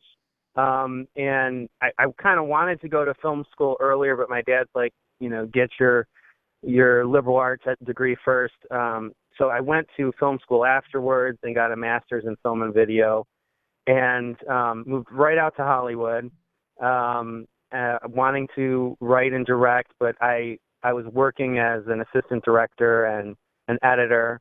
And actually, I heard about you, an article that you wrote around that time in the late 90s, and I think I wrote you a letter, one of those letters you probably get a lot of the young filmmaker moving to Hollywood type.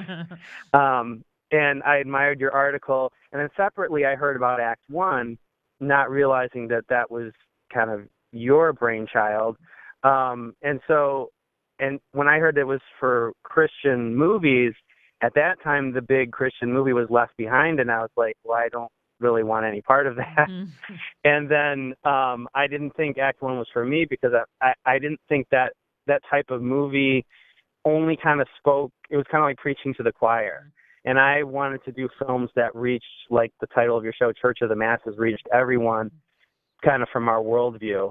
And then by coincidence, I met you in person at a get-together at our friend Matt Cameron's house. Oh, right. And then, and that's when I found out, that you were the one who was doing Act One. And I knew your name and I knew Act One, but I didn't know, they went together. So I think I signed up your third year in 2001. And I loved it. And I stay in touch with so many people from that group, and both, the faculty and the other students. And they've helped me so much with my writing. And I'm always running my screenplays by one of them or reading one of theirs. So it was one of the best things I ever did. When I lived in LA for a decade, and that was a highlight for sure, was Act One. Sure. And I remember reading your screenplay about a soccer player in Cuba way back then too, as one of your first efforts. And I was like, this guy's got it. This is really good stuff. And so anyway, I knew back then you were going to go ahead here. And so kind of flash forward, what got you into this project now? Well, so this project is about Father Augustine Tolton, who is America's first black priest. And it was about 5 years ago, I just saw a little internet article about him. It didn't have many details, but I I read the part that he escaped from slavery, and I'm kind of a Civil War nut, and that caught me right away that I could do, a story that was American and Catholic at the same time. And because we have such a short history, there's not a lot of those. And I was like, I have to find out more about this. And like that same week, someone at church said, we're trying to get people to come to this conference. You probably never heard of him. It's about a priest named Father Tolton. I'm like, I just heard about him. And that conference was being, the speaker was Bishop Joseph Perry, who's an auxiliary bishop in Chicago.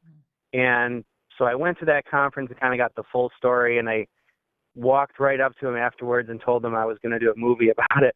And he didn't know me from Adam, and I think he was kind of a little taken back that I said that. But I just started writing it, researching and writing it, and he helped me. Bishop Perry helped me write it.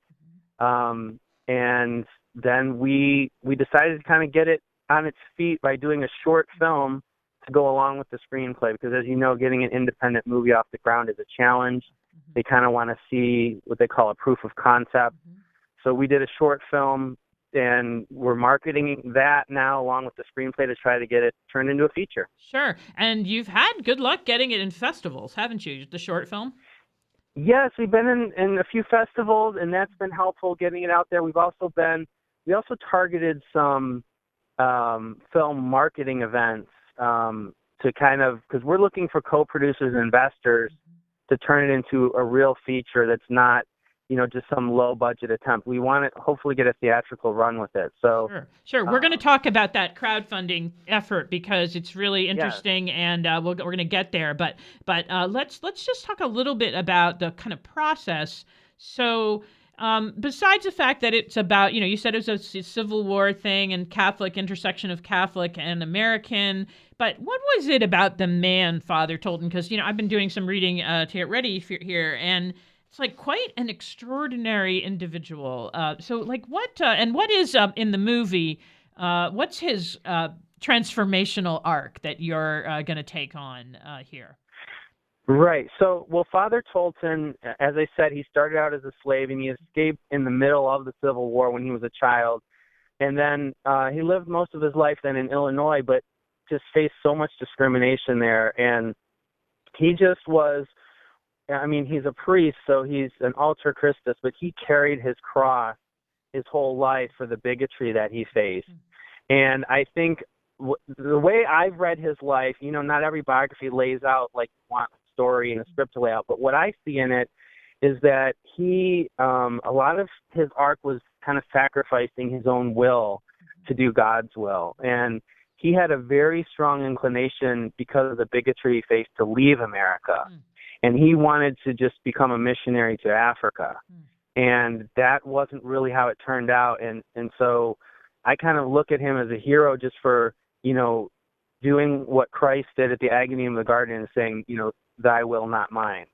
And that's kind of why he's a hero. And if you Google anything about him, you'll see that the church is more and more regarding him as a hero. He's been named servant of God.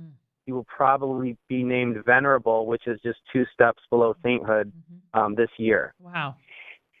It's so interesting because when I was reading about him, I thought, what a great story for us in the church in America today, because we are going to face more and more overt bigotry for us being Catholics, And I just had this experience this week. Last week I was in Philadelphia, and the driver who picked me up to bring me to the next speech I was going to give, the company had sent a car, saw my crucifix and absolutely lost his mind and started attacking me, saying, you let the Pope think for you. And now, granted, Pennsylvania is steeped in the terrible revelations about the pre-sex abuse there. And so it's kind of given people who are already angry at the church something to really sink their teeth into. But this guy just felt like he had the right to get in my face. And here I am, a customer, in the back seat of the car. I thought he was going to drive off the road a few times, But that said to me, wow, that is going to happen more and more to us as American Catholics. And especially as these continuing, state by state, as the priest sex abuse things start really getting investigated by more and more of the states, it's just gonna be in the news for 10 years. But anyway, it's kind of interesting that would be something, how this man handled that. It could be an example to us who might have to face a different kind of bigotry. Yes, I think one of the reasons that this story is so timely is not just because of the racial tension in our country, and he's a great example for that too, how he kind of met the hatred with love. But it's a great story because of the crisis in the church right now, because, you know, a lot of the persecution that he suffered was from within the church. One of the key moments in his story is that he was rejected from entering every American seminary because of his race. And so we don't shy away from that in the story by saying, you know, there are evil men within the church, but that the church itself is beautiful, and that, you know, despite the sins of some of our priests and bishops, we raise up great saints, like I think Father Tolton will be, and that they're great examples to everyone else. And the large majority of our priests are very good men. It's just that the bad ones get the news. So we want to acknowledge that in this story, that exists, but also kind of show, hey, the real story is the beauty and the goodness of these men who serve God. Yeah, and also the power of the priesthood, that in the sense, you know, it reminded me listening to you talk about Graham Greene's Power and the Glory, you know, that this is a man who wants to flee the mission field he's been assigned to, which is Mexico during the persecution, but he can't leave. He's just not allowed to by the Spirit, and that he ends up being martyred. But it's in a similar way, you know, it's like that the priest, once he's ordained, now becomes the property of the people of God. He puts himself at the disposition of the Holy Spirit, and his will then becomes secondary. So that's also a very beautiful thing to put out there for us to reflect on in this day and age, that the priesthood is still an elevated, holy thing that we need in our midst, and you know, and that we have to remember that in all of this terrible news right now. So great. I think it's a beautiful time to do a movie about a heroic priest. I mean, I was like, please, if it was ever a moment for that, it is right now. So that's one of the reasons I was interested in getting the word out about that here. So before we'll move on soon, but I want to talk about because also the point of this radio show is to encourage people to just start doing it, you know, just do it as you did. Make a short film. You know, if you can't afford a feature, if you don't have investors, make a short. So what did that involve, that short, Chris? How many people were involved? How did you finance it? You know, how long exactly is it, et cetera? Right. Yeah. So, it is hard to even get a short off the ground, because you can call in a certain number of favors to people you know who have the gear and the time, but it's still going to cost you at least some money. In this case, I received a small inheritance, which we kind of kicked it off with. I've been screenwriting for a long time, as you know, 20 years, and I do work full-time in the industry, directing and producing and editing, mostly marketing and commercials here in Nashville. But doing the scripted stuff takes some big money, and even to do a short, you need a chunk of change and to call in favors. So once I had the screenplay in place, we kind of saw it as there's a self-contained story. Sure. That's our break coming. Yeah, it's coming up. So hold that, and I want to hear a little bit more about it after the break, about the process of the short, and then we're going to talk about how people can help this project get off the ground. So stay tuned to Church of the Masses Radio on the Virgin Most Powerful Radio Network.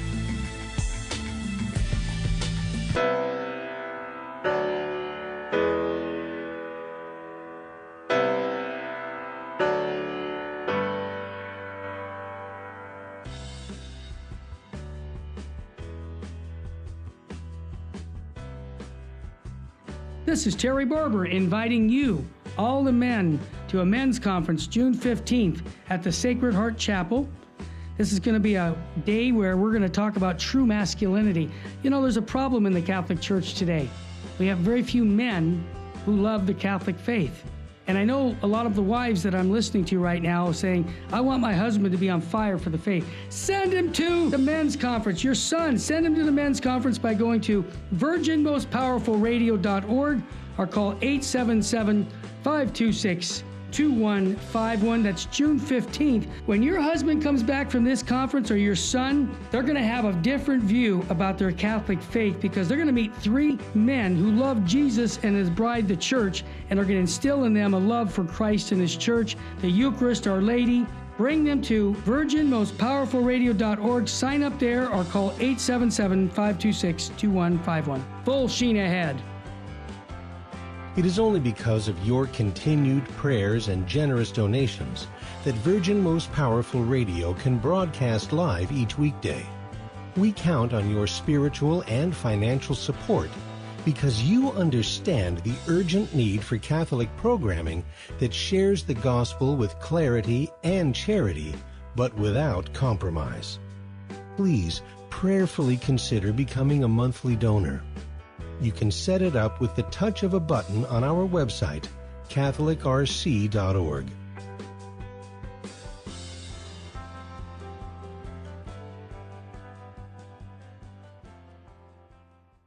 Buying or selling your home or your business property? This is Terry Barber. Real Estate for Life underwrites the Terry and Jesse Show. And they can connect you to one of 900 pro-life real estate agents around the world. And when they receive their referral fee, they will give 80% of it to a pro-life organization. Wow! That's 80%! realestateforlife.org, 877-LIFE-US1. Now, back to Church of the Masses with Barbara Nicolosi. Hello again, and welcome to our third segment of Church of the Masses. Thanks for tuning in to the Virgin Most Powerful Radio Network. We're really honored to have you join us.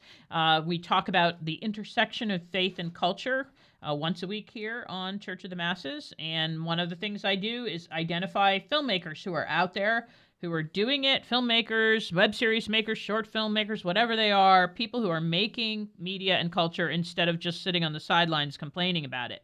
And we owe these people a tremendous debt of gratitude, and one of them is here with us today, Christopher Foley, coming to us, a filmmaker out of Nashville. He's paid his dues in Hollywood, been an editor, he's a screenwriter, and now he has a feature film project going ahead on Father Tolton. So it's a time for us to have a movie about a heroic priest. And we really, really need to remember how beautiful the dignity of the priesthood is and important. And we just need to see another example in front of us instead of all the ones that the media are obsessing about right now. So I was asking Chris to talk about the experience before the break of making the short. And he was saying how, even getting a short done, which was how many minutes was the short, Chris? Well, we did a full half hour, and so what I kind of realized when looking at the story is that his childhood and his attempt to escape from slavery was kind of a self-contained story, and so that's what we focus on in the short. And it's a little longer than what most film festivals like for shorts now. It used to be shorts were 40 and under, and now they really prefer 20 and under. But despite that, we were able to get in a number of festivals. And so it was a challenge, and it was a lot of fun to make at the same time. We shot most of it here in Nashville, but we also shot a little bit in Missouri we shot in the actual field where he was a slave, at that actual piece of property, and the actual church where he was as a child is still standing as a historical landmark near Hannibal, Missouri. Cool. Now, how did you handle casting, Chris? Did you work with a casting agency, or did you do it yourself? How did that go? We did it. Yeah, we did it ourselves. So the producer who actually introduced me to you, Matt Cameron, he was working on this with me. We hadn't worked together in a long time, and he was diagnosed with cancer, actually. And so I said, what do you want to do? Do you want to go on another trip? He's like, no, I want to make a movie. So he and I co-produced this short, and we did the casting ourselves here in Nashville, posting on Backstage and those places. And it was tremendous. I think people just, by the log line of the story, wanted to be a part of it, because people came from as far away as Texas, West Texas, to come to Nashville to audition. And our lead is a young boy who was from the Atlanta area named Jaylon Gordon, who's already appeared in one of Oprah Winfrey's movies and had a small part in Clint Eastwood movie. So it was a really good cast, and most of the others were local to here. We did it as a SAG low budget so that we would kind of be in sync with the union if we flip it into a feature. And it was hard work shooting it in Nashville summers. Our actors wearing slave costumes and standing out in the hot sun. Oh. And it was a tough shoot, but every little problem that came along, it seemed like God flipped it into a better solution. In terms of, having the shoot come out more beautiful than we even anticipated. Sure. Okay, so now let's fast forward. So the success of the short allows you now to think about going into, wow, let's make a full-length feature out of this. And so you get kind of honored here by being chosen to start this new crowdfunding venture. Talk about that a little bit. Yeah, so there's a new company called Faith Film Fund out of Georgia also, and so they have kind of chosen our film, even though John Graham, who runs that company, is evangelical. He liked our project so much he was happy to have kind of a Catholic-based project launch his business, and he had some experience already with. And it's not actually, we don't call it crowdfunding, we call it crowd investing, because there was a new law passed called the Jobs Act that allows for small businesses to take investors for as little as $100. So it's not just like crowdfunding where the most they can give you back is a T-shirt. If you invest in our movie Across, you're actually will be profit sharing in the feature film. And John Graham at Faith Film Fund has set that up. We go through an SEC and FINRA approved company called True Crowd to do all the paperwork and the SEC paperwork, and we're up and running and raised $11,000 in the first few days. So it's a good start. So, okay, so how can people support you now? What do they need to do? And then, like, how can we, they can go try to make a check, but how can we even get the word out so that more people will be aware to join the crowdfunding thing? Well, yeah, getting the word out is key because we're actually that I know of the second faith-based project to do this. The first one is called The Chosen, right. Which I'm sure you've heard of, and they partnered with VidAngel. Yeah, we had Dallas on last week, actually. $10 million crowdfunding venture. It's amazing, and so they did the same thing, crowd investing, and we want to kind of do the Catholic version of that, get the word out through the media, through social media, that you can be a part of it. If we want to support good projects, it's not always just about turning them on or turning off the bad ones. You can put your money where your mouth is and be a part of it, be kind of almost like a co-producer by investing in it. Our website is acrossmovie.com, and that links right to the True Crowd site where you can read all the kind of financial documents of how it works and invest. Sure. So that's amazing, really, because this, we talk about, in a prior day, it was all about the studios. When we came to Hollywood, you and I, you'd come in, you had spec scripts, the spec market, come in and kind of tremulously lay your hopes and dreams at the foot of, a small number of gatekeepers who would be thumbs up and mostly thumbs down, right? And but now, in this weird new world of kind of the wild, wild west in the film industry, because Hollywood has pretty much collapsed. They don't have money anymore. Everybody is up to their own creativity to, okay, let's do this. Let's get a movie made. And so the crowdfunding thing actually makes it possible for people of faith to be part of getting a movie going, which is not something we ever thought of 20 years ago. Right, and there's been some successful crowdfunding, and now we have at least one crowd investing example to follow in, and it's really exciting because that's even Hollywood, they're looking for you to take the initiative. If you look at the movie Whiplash, that started as a short film that got attention, was turned into a feature, and that director went on to do La La Land, and he's one of the biggest directors in Hollywood now. It all started with a short film that he did with his own initiative. And so Hollywood likes that. They like to see that you're a trooper, that you get out there and get things done, and that's what we're trying to do.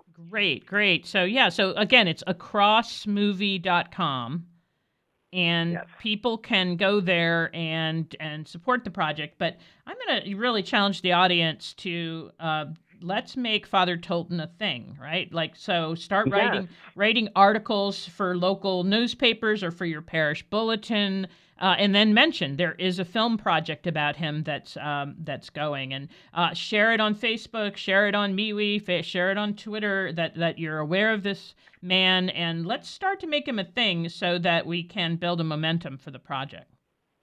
Yes, and we're hoping that the timing is right because so earlier this year, all the historical documents for his canonization were presented by Bishop Harry to the Commission for Saints in Rome, and that was unanimously approved, which means right now that is on Pope Francis's desk, and we could be hearing as soon as next month that he's named Venerable. So we're hoping that the confluence of that being made public with our film will help Father Tolton get out there. It's just a great symbol of the Catholic priesthood. Wow. And never a better moment for such a story than now. So, Chris, I am so proud of you and what you're doing here with this. And I couldn't, hey, it takes so much courage to put your little, what'd you say, your inheritance in something like this that you believe in. It takes so much courage. Yes. So many other people would just go on a trip and go to a beach somewhere, but you are doing something for the good of the church and the world and the people of your time. And I think that that we all should support you in this as much as we can, because in many ways it's an example to all of us that the only way we're going to see a difference in the media in our moment, in the culture, is if we ourselves start making the sacrifices that our forefathers did in the church, to bring things of beauty. Think about the cathedrals of old. Like, these were built by the sacrifices of the people of God, for the most part. And they did it out of love of God. They were up there on that scaffolding, carving, that post, 400 feet up in the air. I think that that we have to make the same kind of sacrifices with the art form of our time. Yes, I totally agree. And I'm so thankful for your platform here on Church of the Masses, for Act One, and just being a voice for all these projects in Hollywood. You've touched a lot of people, Barbara, and including me, and I'm very thankful for that too. Well, thank you very much, and keep us aware of what's going on, and maybe we'll have you on again later in the summer to give us a report of how things are going. But meanwhile, I'm going to put a link on the Church of the Masses Facebook page to your website, and then I'm going to start praying to Father Tolton too. Wow, whenever God closes a door, somewhere He opens a window, and I think this terrible moment of the suffering of the church over the priesthood, this project seems to me to be God ordained to raise us up and give us some courage. So thanks very much for doing that, and we'll be following you as you go ahead. Thank you so much, Barbara. Great. So our next segment, I'm going to be reviewing 3 different movies, 2 that are on Netflix. There's Netflix, and one that is in the movie theaters now, one called Trial by Fire, which made an astounding $143,000 in its opening weekend. But I wanted to review it because of the topic that it's on. And then the other 2 are movies that are on Netflix that you could watch with your family. And one of them is a thumbs up and one of them is a thumbs down. So stay tuned for that to Church of the Masses. We'll be right back.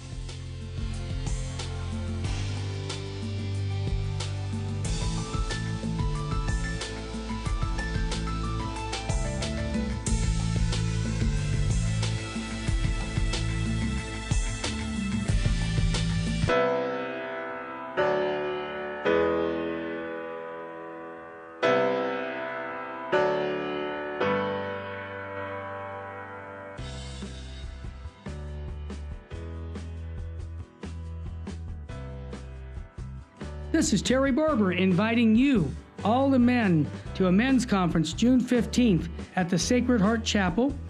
This is going to be a day where we're going to talk about true masculinity. There's a problem in the Catholic Church today. We have very few men who love the Catholic faith. And I know a lot of the wives that I'm listening to right now saying, I want my husband to be on fire for the faith. Send him to the men's conference. Your son, send him to the men's conference by going to virginmostpowerfulradio.org or call 877-526-2151. That's June 15th. When your husband comes back from this conference, or your son, they're going to have a different view about their Catholic faith, because they're going to meet three men who love Jesus and his bride, the church, and are going to instill in them a love for Christ and his church, the Eucharist, Our Lady.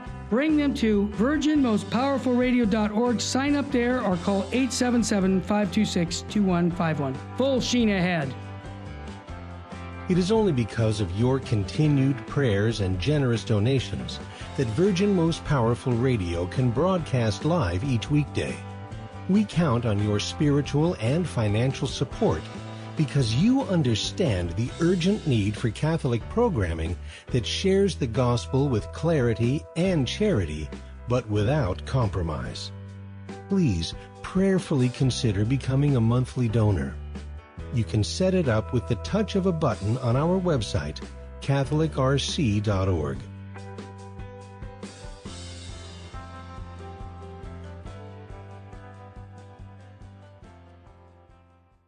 Buying or selling your home or your business property? This is Terry Barber. Real Estate for Life underwrites the Terry and Jesse Show, and they can connect you to one of 900 pro-life real estate agents around the world. And when they receive their referral fee, they will give 80% of it to a pro-life organization. Wow, that's 80%. realestateforlife.org, 877-LIFE-US1. Now, back to Church of the Masses with Barbara Nicolosi.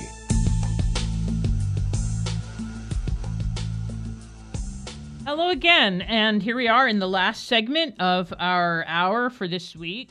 Church of the Masses, we look at the intersection of faith and culture. My name is Barbara Nicolosi. I've been many things, a screenwriter, a theater producer, an executive producer of web series and documentaries, and now an academic. I have a doctorate in creative writing, and did graduate work in film, and I teach at Azusa Pacific University in the Honors College. So I started as a Daughter of St. Paul, which is a media congregation. So what a tangled web I've weaved. And anyway, here we are now looking at media and culture. So this last segment of every hour, I try to review movies that are out there to give you some guidance. So there's one in theaters right now, and it's only in a few theaters, but it might go into wider release next week, although I doubt it based on watching the movie. But it's called Trial by Fire, and someone recommended that I see this movie because it's about capital punishment and the death penalty.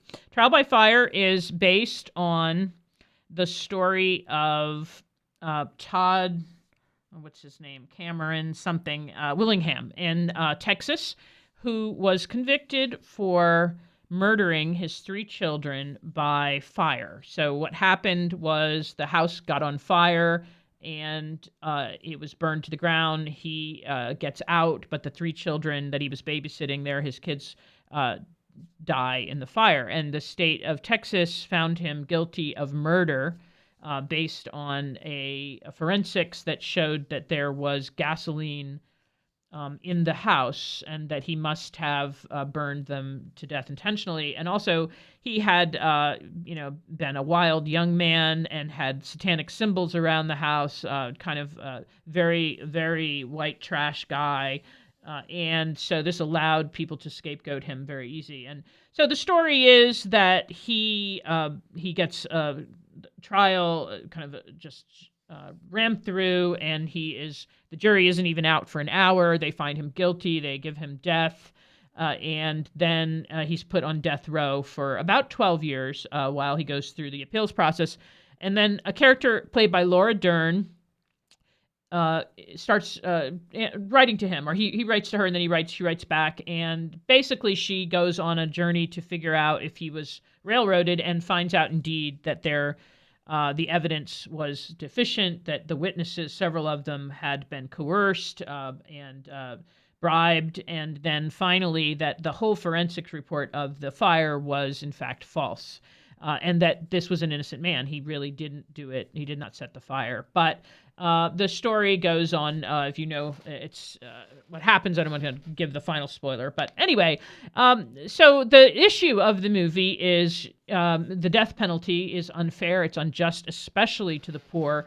That this was a guy who couldn't afford good representation, and so therefore he becomes a scapegoat for the horror and rage of the community that wants someone to pay for this terrible thing, and that he doesn't have the ability to defend himself. And so the gist of the movie is, they really play up the whole the end of it terrible. Watching the well, I guess I am going to spoil it, but I kept waiting for him to get when they find out that he's innocent. You kept waiting for him to, okay, the movie's going to swing now and he's going to get off, and in fact that's not what happens.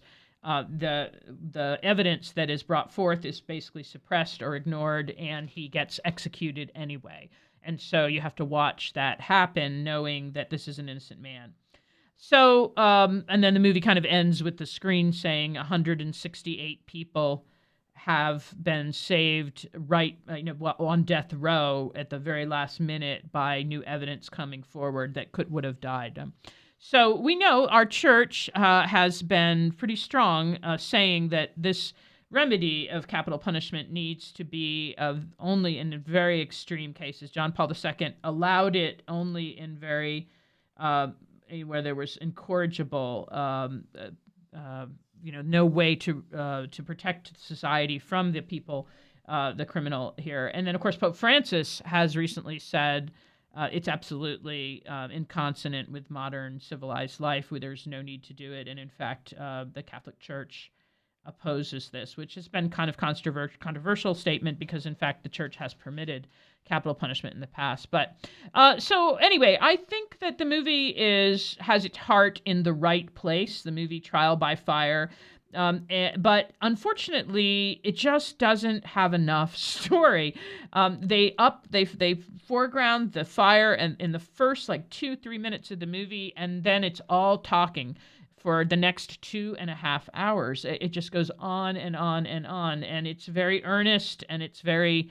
And I think the performances are pretty good that are in the movie, but It's a great example of plot matters, and you have to have movement, and it can't just be theme and something important to say. In the end, a movie needs to move, and this one just, it's so crazy to me because it's a movie about children dying and death penalty and death row, and all of that does provide some very kind of neat spectacle to the movie, if you want to call it that. I mean, especially what's it like inside death row, et cetera. But it gets boring. It gets boring in about an hour, and then it goes on for another hour and then some. So I didn't find it propagandistic in support of banning the death penalty. I thought it was kind of just horrified. That was the spirit of the film. So I just can't recommend it because it's such a bore. It just goes on too long. It needs to lose about a half an hour. Having said that, I do think it is an example of a movie that has an agenda that it doesn't feel unfair. So I'm giving it a qualified thumbs down, but maybe you could go see it. And it's definitely a grown-up movie. The language is very bad from the standpoint of this is death row, and this is a white trash guy. And having said that, I think it's an important topic, and I do think that we need to try to discuss it in a way that isn't just very politically based.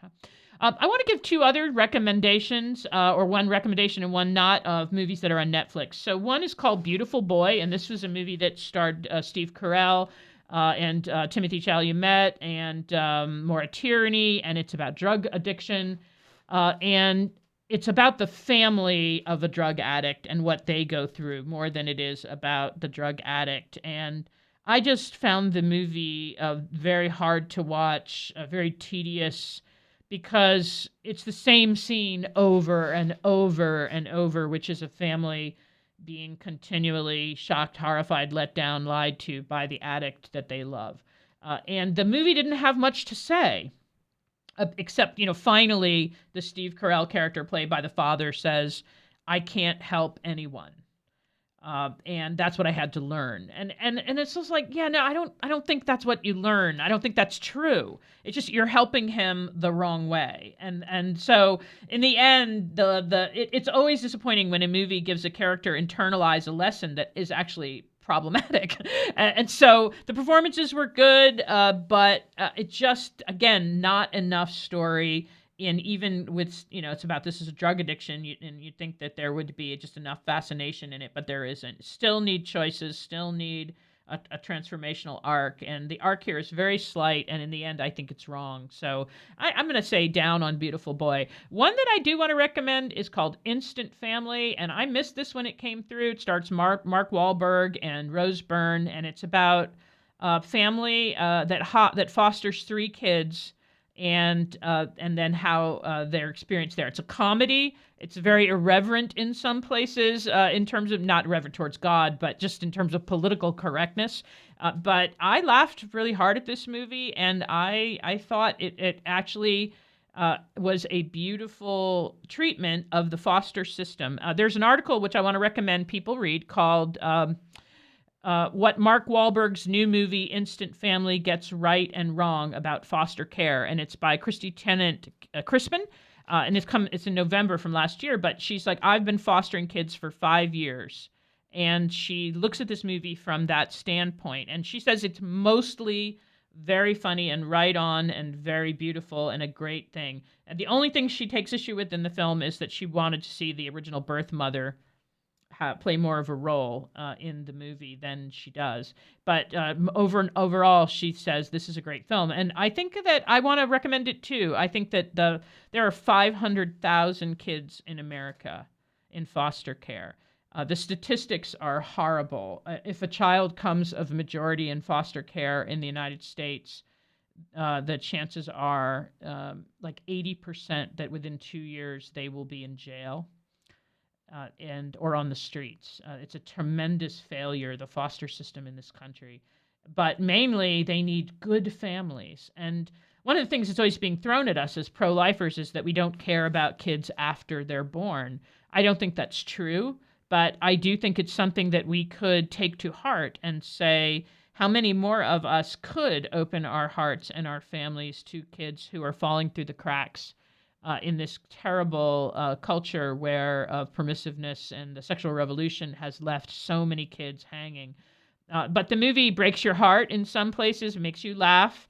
And I think it's definitely a funny movie that is worth watching. And I want to, Mark Wahlberg is a Catholic. He goes to Mass, and he's been quite open about that. And I think this movie's coming out of his desire to do good as a Catholic through media and through making a movie. So it deserves to be seen, and I think you'll enjoy it. There's a couple things in there. They have the gay family there and whatever. Nothing is perfect in this day and age.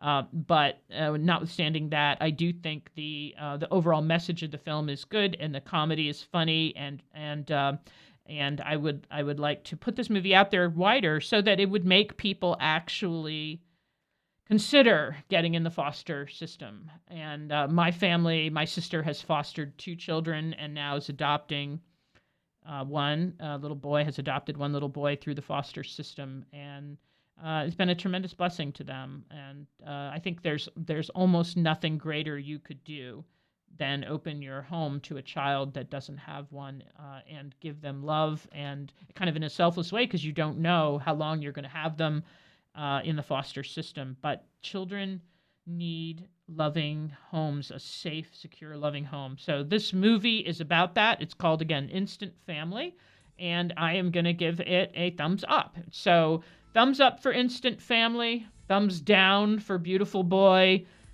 thumb kind of down for the movie in theaters now called Trial by Fire. So that's our show for this week. And stay tuned as we go ahead. We have some great stuff coming up, including a 2-part series on the theology of the body as applied to the arts. And I have a friend, Sister Helena Raphael, who travels all around the country and does talks on theology of the body, and she's going to join us. So we've got some very cool stuff coming up on Church of the Masses on the Virgin Most Powerful Radio Network. Thank you so much for tuning in. My name is Barbara Nicolosi.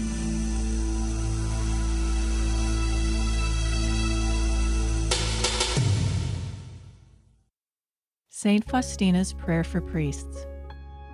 O my Jesus, I beg thee on behalf of the whole Church, grant it love and the light of thy Spirit, and give power to the words of priests, so that hardened hearts might be brought to repentance and return to thee, O Lord.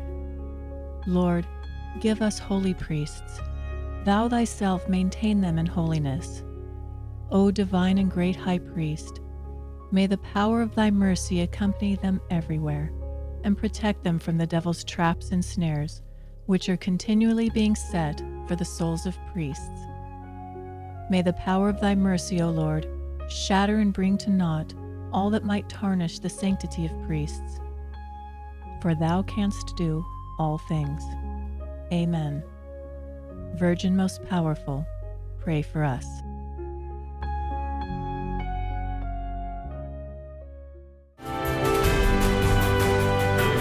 Virgin Most Powerful Radio, sharing the gospel with clarity and charity.